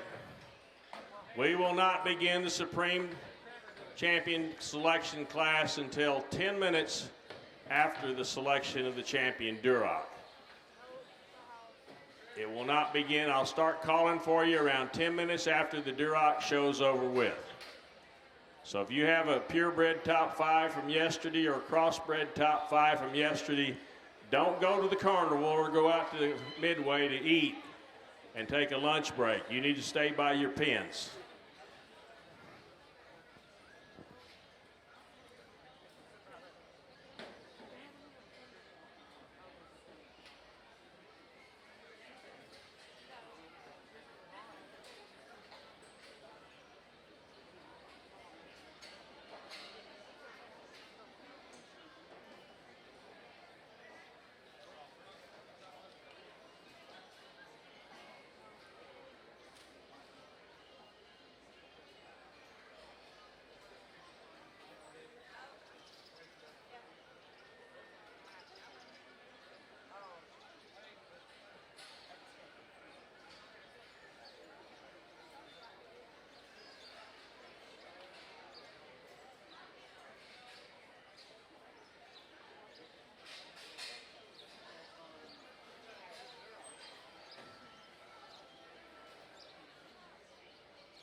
Okay, the judge has released these remaining Duroc Gilts in the holding ring. You can go back to your pins.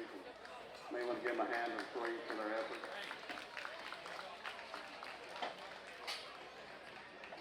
So we're going to place our last class. So if you have a first or second place Duroc Gilt, be getting ready. You can make your way to the holding pin. A first or second, and there was 6 classes, and we're on class 6. So make your way to the holding pin with a first and second place Duroc Gilt for Briggs champion.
Yeah, if you're a first or second place Duroc Gilt, please make your way. We're kind of winding down on Class 6 Duroc.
Well, really nice class. Actually, I think we have 6 or 7 out here, and there was 10 or 11 of them that were awfully nice, quality females. I'm going to start with the young lady to the left with the blonde colored gilt there. I like that one a great deal in terms of just her general build. And I know she was in the Dead Sea, but she was what she wasn't. That gilt, she needs to be able to have enough room to drive, because she's a little bit longer bodied, and when she doesn't just go, it's hard to see, is she just a nice gilt, or, it's hard to tell. So I wanted to see her out here, and she was always on my mind, and she just kept working her way up, because she's got the fewest issues, and she doesn't have very many Class ESTs other than, in my opinion, the best. She's both coming at me. She's got enough of everything. Her hind leg works. She still hocks in, and she's got plenty of muscle, which I like that, truthfully. I'd rather have them on the borderline of being too far inside their skeleton than on the outside of their skeleton. But I like that gilt quite a bit. In second, we got the young lady over here in the black shirt to my right. This one, second, third was really close. I think they're both similar types of females in terms of height of shoulder, shortness of body. The one that I wouldn't shows you second, the young lady in the black. This one's more useful about her head.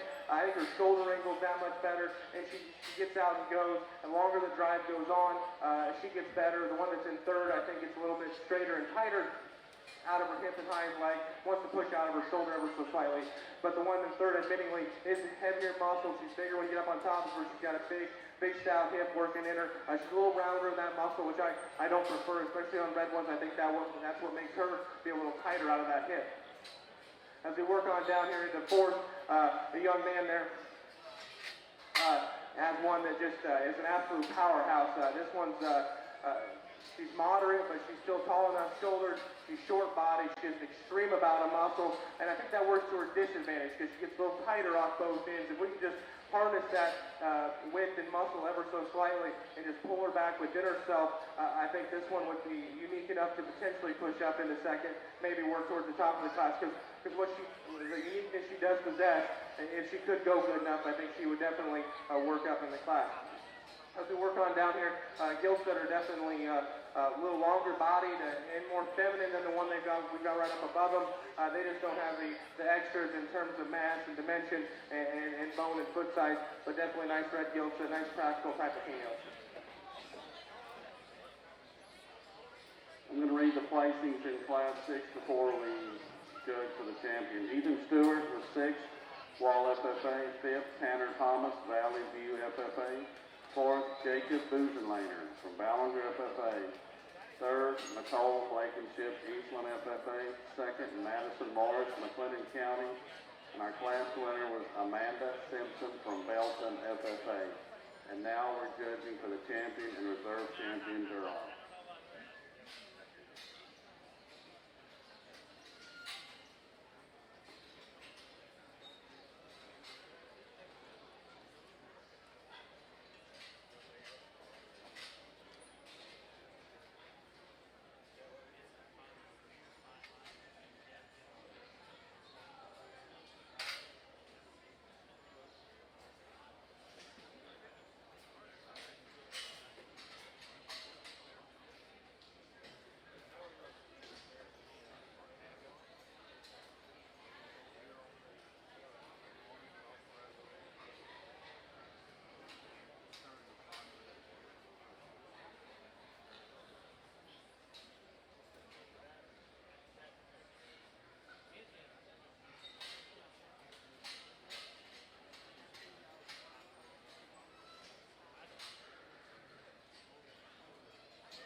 give all these Duroc exhibitors a round of applause. I think it's been an exceptional show. In a few of the classes we had to find our way to find the top 2 or 3 that were awfully good, but we get all 6 of them out here, and I think they honestly match up together, and I hope if you're along ringside, you kind of see a trend that I like to portray, I guess. And, you know, when we've got a bunch of styles at home, we don't have any red ones.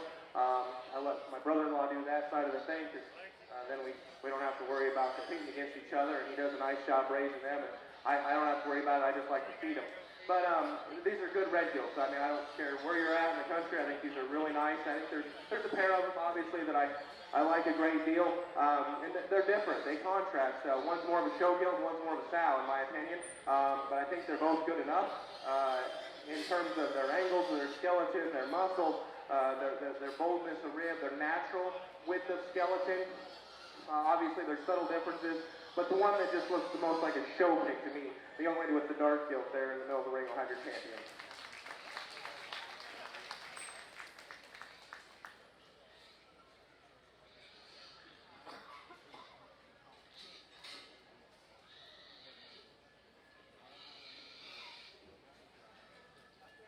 We bring this young man's second place gilt out here, and he fits right in, and he'd be right in the mix in terms of one that looks a lot like our champion in terms of up-headedness and height of shoulder and getting down and going. Just didn't put it together quite as well, not as much shape up high compared to the class winner, not as square in his chest or in her knee. But there's another one out here that just floats across the ring, and she was just a little more youthful about her head. I think I could have used this one, but still, I think this is an awfully good Duroc gilt for someone to take home and breed or whatnot. Young lady here in the green shirt with the blonde color gilt, be reserved.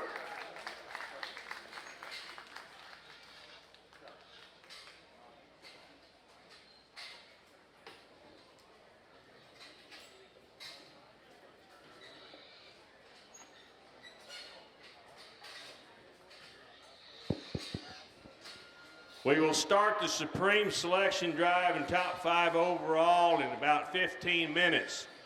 If you have a Top 5 purebred or a Top 5 crossbred, you can start getting ready, but we'll be calling for you in about 15 minutes.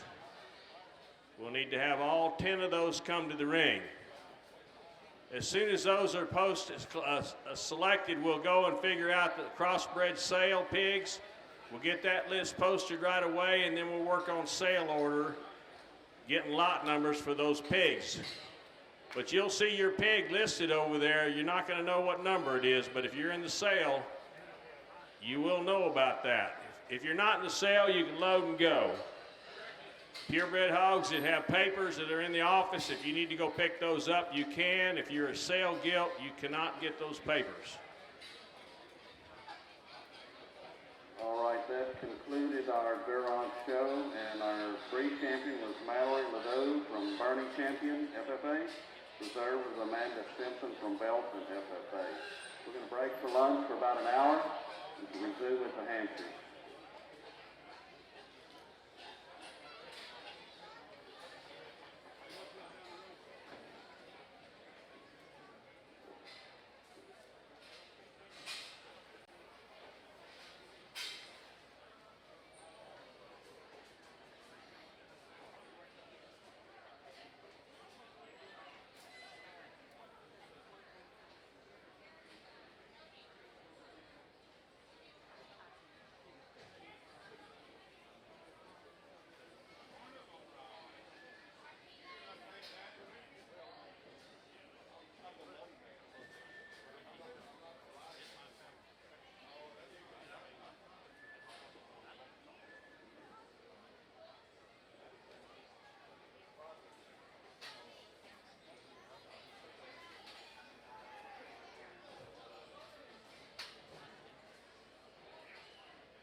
We will be calling shortly for the Supreme Champion Drive, so if you have a gilt going to this drive, be getting them up and getting them ready. We will be calling for them shortly. Your top 5 crosses and your top 5 purebreds.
Ladies and gentlemen, we're about to begin calling up our top 5 crossbreds and purebreds.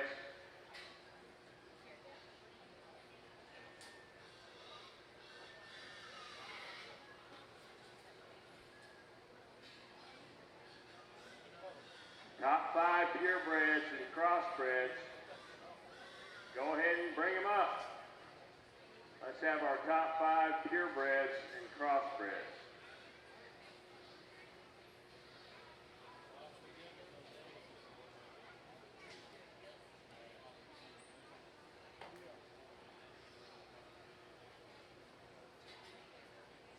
Folks, let's bring them on up, top 5.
Ladies and gentlemen, we're about ready to select our Supreme and Reserve Supreme and top 5 overall. Before we do, let me just take a minute, and I'd like to recognize our judges one more time for the day. The last time for this year, Jim and Mike McCoy. I've been around these guys and observed them. They probably don't know who I am, but I know who they are. And watching these guys work together over the years, have just developed a ton of respect for what they do. It's very seldom that you're fortunate enough to be a father or be a son and work with your father, or be a father and work with your son and get along as good as these two guys do. Extremely well versed in the hog business. When we go to select judges for this show, we have some input from several people that are very good producers in our state. And these are the names they come up with. We use producers to judge this show. We don't use college judging team coach, speech salesmen. These guys, they put the gas in their trucks and the clothes on their backs with hogs. And that's why we have them here today. Ladies and gentlemen, they worked extremely hard over the last 2 days with your young people to go through these hogs and line them up for you. Let's give them a big round of applause. Jim and Mike McCoy.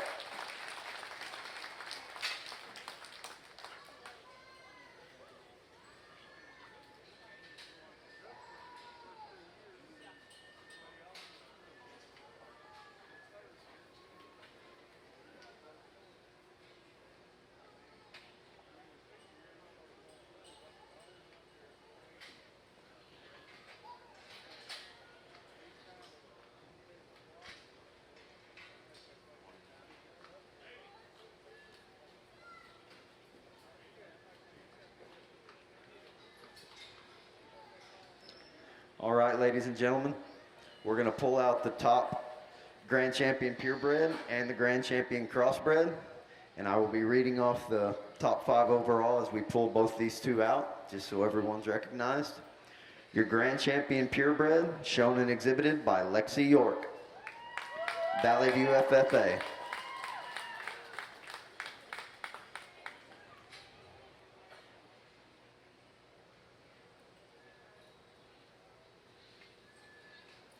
Your Grand Champion Cross, Kelsey Cavender, Prosper FFA.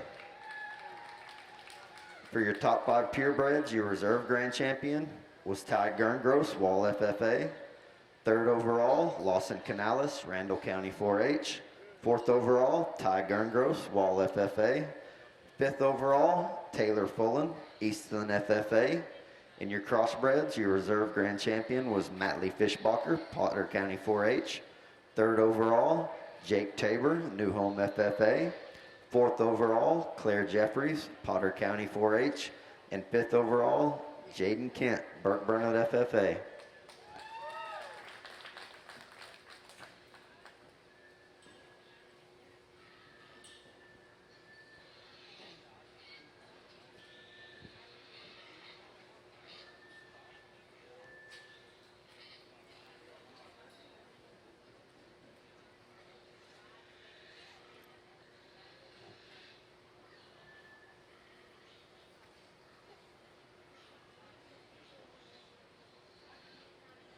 Let's go ahead and let them relax a little bit there. We'll do a little talking. Let's give all your young people here, up here, and the ones that back in the back that didn't quite make it, give them a nice round of applause. It's been a great set of kids, a great set of livestock. Really been a fun 2 days. It takes a lot of work putting these on, and it sounds repetitious, but you need to thank those people that do these things. There's a lot of work behind the scenes that goes into these deals that to make sure that's fine. If she wants to, you can brush her later, that's okay. We know what she looks like. It takes a lot of effort, and a lot of thankless work goes into it. There's a lot of paperwork. There's a lot of computer work. I know we had some glitches yesterday morning when an app didn't work or something, and they fired it back up and got everything going again. There's a lot of who's who in the show pig and swine industries working clipboards and boards and paperwork in the background here that really are some of the forefront of what you do here in Texas and nationwide.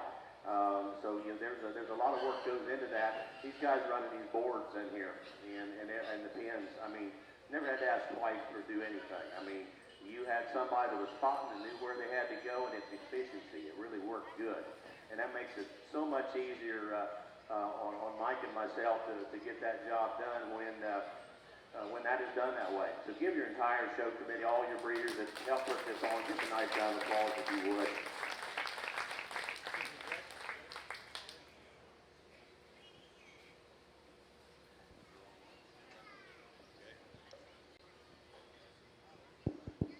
Okay, we'll go again. Again, this has been a great event. Again, you've got a sale coming up here in a couple of days, and I would surely encourage you to take time and support these kids on these projects they've got that they're going to sell you. There's a lot of breeding potential. This is not just helping the kids, it's also helping your own breeding programs and take them back home and make progress. I've done this thing my entire life. I don't ever claim to be the foremost authority at anything. I just give you an opinion, give you an honest opinion. Done it. I opted out of college because I knew I wanted to raise hogs. I went out of high school and I started raising hogs, and that's what I've done ever since. Mike's first word literally was pig. It wasn't mom and dad, it was pig. That was the first thing that came out of his mouth. And he used to play with these things in the middle of the living room. And it's a big time part of our life, and it's not a hobby. We make or break what happens with what we get done or don't get done with those hogs. And we've tried to do the very best of putting good hogs together at home to help people function and have some fun and be out here on the top end of these deals. And the people we have met in this industry and the connections we've made is priceless. I'm just now 40 years, and Mike and I have done a couple of jackpot shows together, but not really get to mingle and talk at the show because we're on opposite sides of the ring. But this is the first time we've really got to work together. And David called me and asked me to do this, and he gave me some names, and I said I want my son Mike to do it with me. And I appreciate you allowing me to do that very much.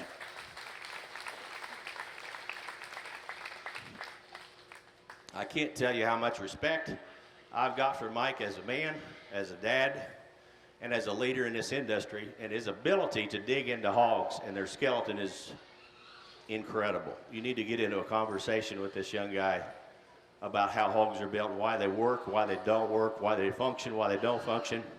And all I can tell you is Dad is very proud today. Give him a nice round of applause for what he's done for the last couple of days.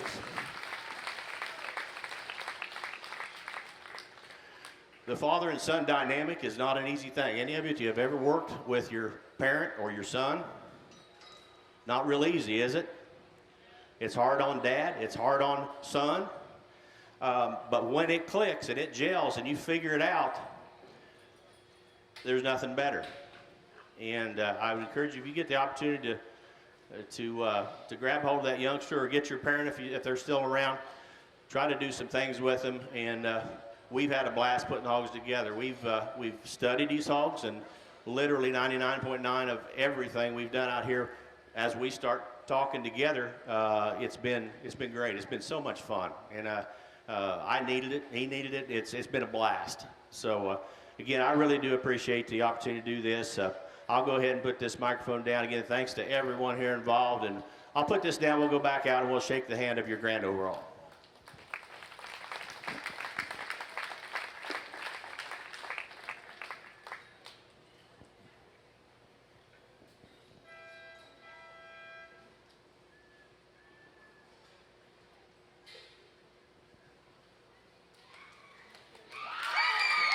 There you have it, ladies and gentlemen, your Supreme Champion overall, Lexi York, Valley View FFA.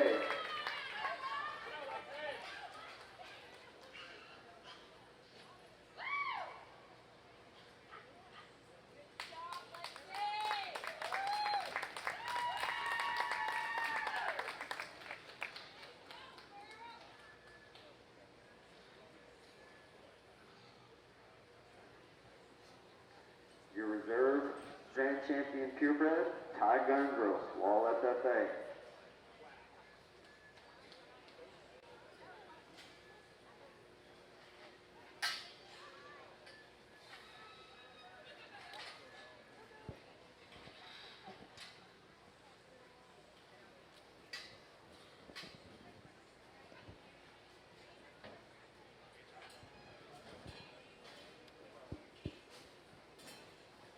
Well, to reiterate a little bit of what Dad had to say there, I appreciate the chance to come down here. I really enjoyed it. I've gotten to do just a handful of shows down here, and it's always fun to come down here. You always know the upper end's going to be very good, and you guys brought a very good set of hogs here. The upper end of this show has been extremely good. I think you guys deserve to give yourselves all a big round of applause before we name our reserve.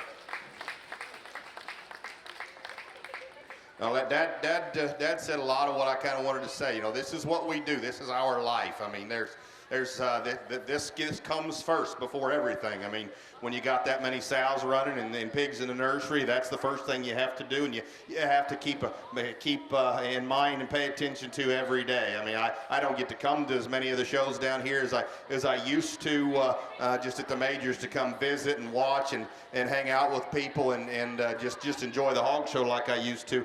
But I did still try to get down and watch it some, and it's always incredible just the job you guys do down here, getting good ones put together, and the efficiency of these shows. You guys have got the system of running a show and keeping it good and easy on judges. I mean, this show today, I mean, it could be a very difficult show to put together, but with the way they filter things through to us, they make it very, very easy on us. And I'd ask you one more time to give your staff here a huge round of applause, and the entire association you guys have here in the state of Texas.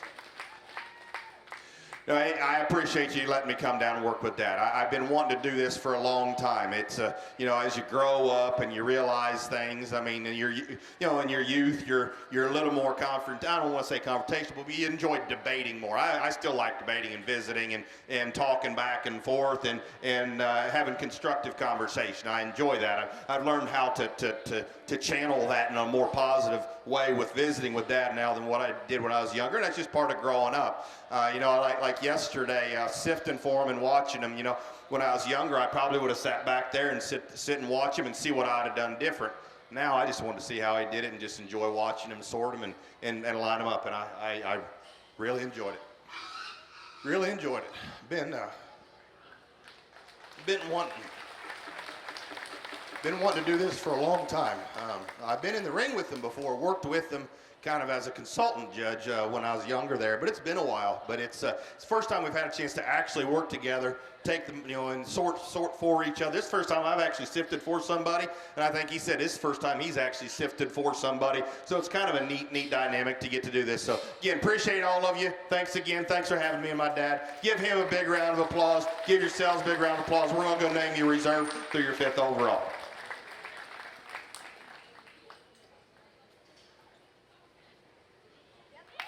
There you have it, ladies and gentlemen.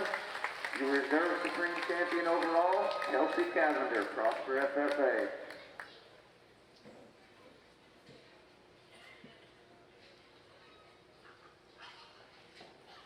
Your reserve Grand Champion Cross, Natalie Fishbacher, Otter County 4-H.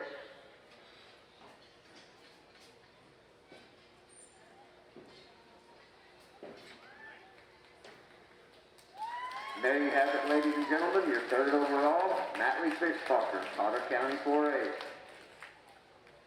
Your 3rd overall crossbred was Jake Tabor, New Home FFA.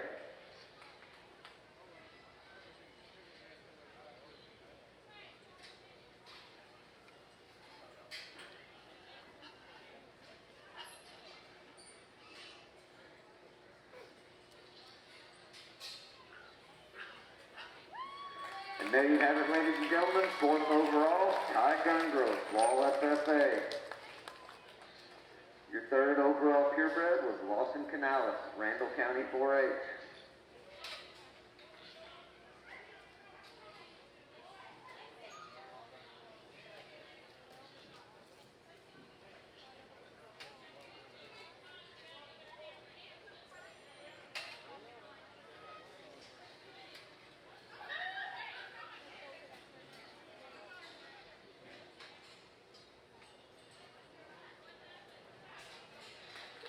There you have it, ladies and gentlemen, 5th overall, Jake Tabor, New Home FFA. That concludes our Star Gilt show. Let's give all these vendors one last round of applause.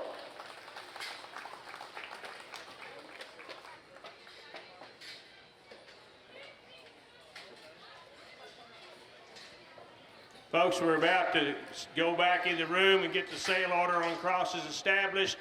We have lots 1 through 5 already named. We'll be getting some numbers on the sale pins over here. If you have a gilt that's been in the sale, you stick around. You might have time to go get a meal now, but come back in an hour or two, and we'll have those, hopefully have those sale lot numbers posted.